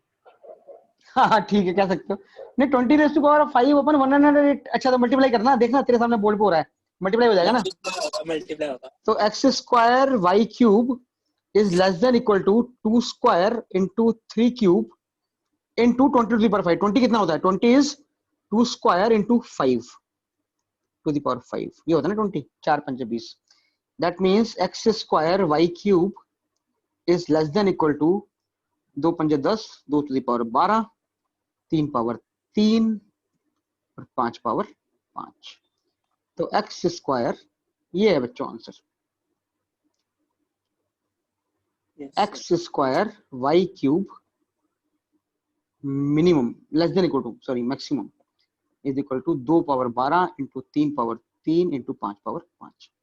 तो ये बेटा इस वाले मेथड की वो है, पावर समझ लो या फायदा समझ लो, काफी यूजफुल है। मैं एक क्वेश्चन दे रहा हूं आपको जो 3-4 साल पहले आईआईटी एडवांस में आया था। ये मैंने पिछली बार भी दिया था, कुछ बच्चों को ऑलरेडी इसका आंसर पता है, लेकिन मैं एक बार दे देता हूं प्रैक्टिस के लिए। तो मैंने लॉग के तुमको 3-4 क्वेश्चन दिए हैं और एक क्वेश्चन मैं ये दे रहा हूं। मैं मिटा दूं इस चीज को जो बोर्ड पे लिखा हुआ है अभी? Yes sir. ठीक है बच्चों, तो now I am giving you one more question which you will solve. IIT का क्वेश्चन है, minimum value of sum of the numbers, minimum value of sum of the numbers a power minus 5, a power minus 4,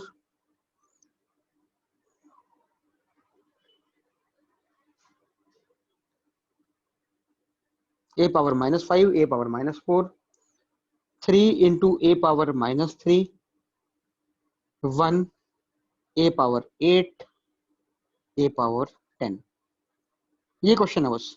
minimum value of sum of this numbers is, answer मत बोलना कोई, कुछ बच्चों को पता होगा, आईटी क्वेश्चन देखा हुआ होगा।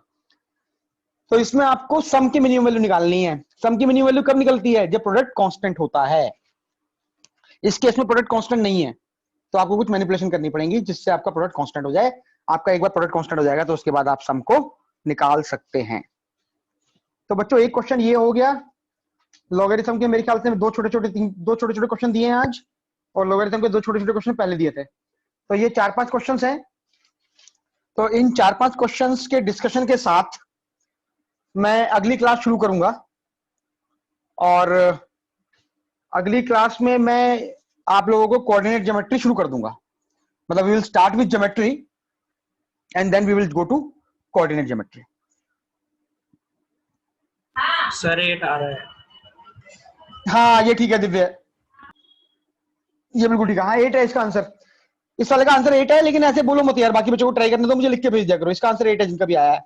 और दिव्य आपका आंसर फाइनली सही आ गया उस वाले क्वेश्चन का, रेंज वाले का बिल्कुल सही है वो कंसेप्ट। Okay sir. हाँ बोल भी रहे हो पक्का पहले से, तो तुम्हें दिख गई होगी अपनी गलती। Very good. तो मैं ये स्क्रीन को हटा रहा हूँ अब, यहाँ से हटा दूं? तुमने लिख लिया ये? Yes sir. ठीक है।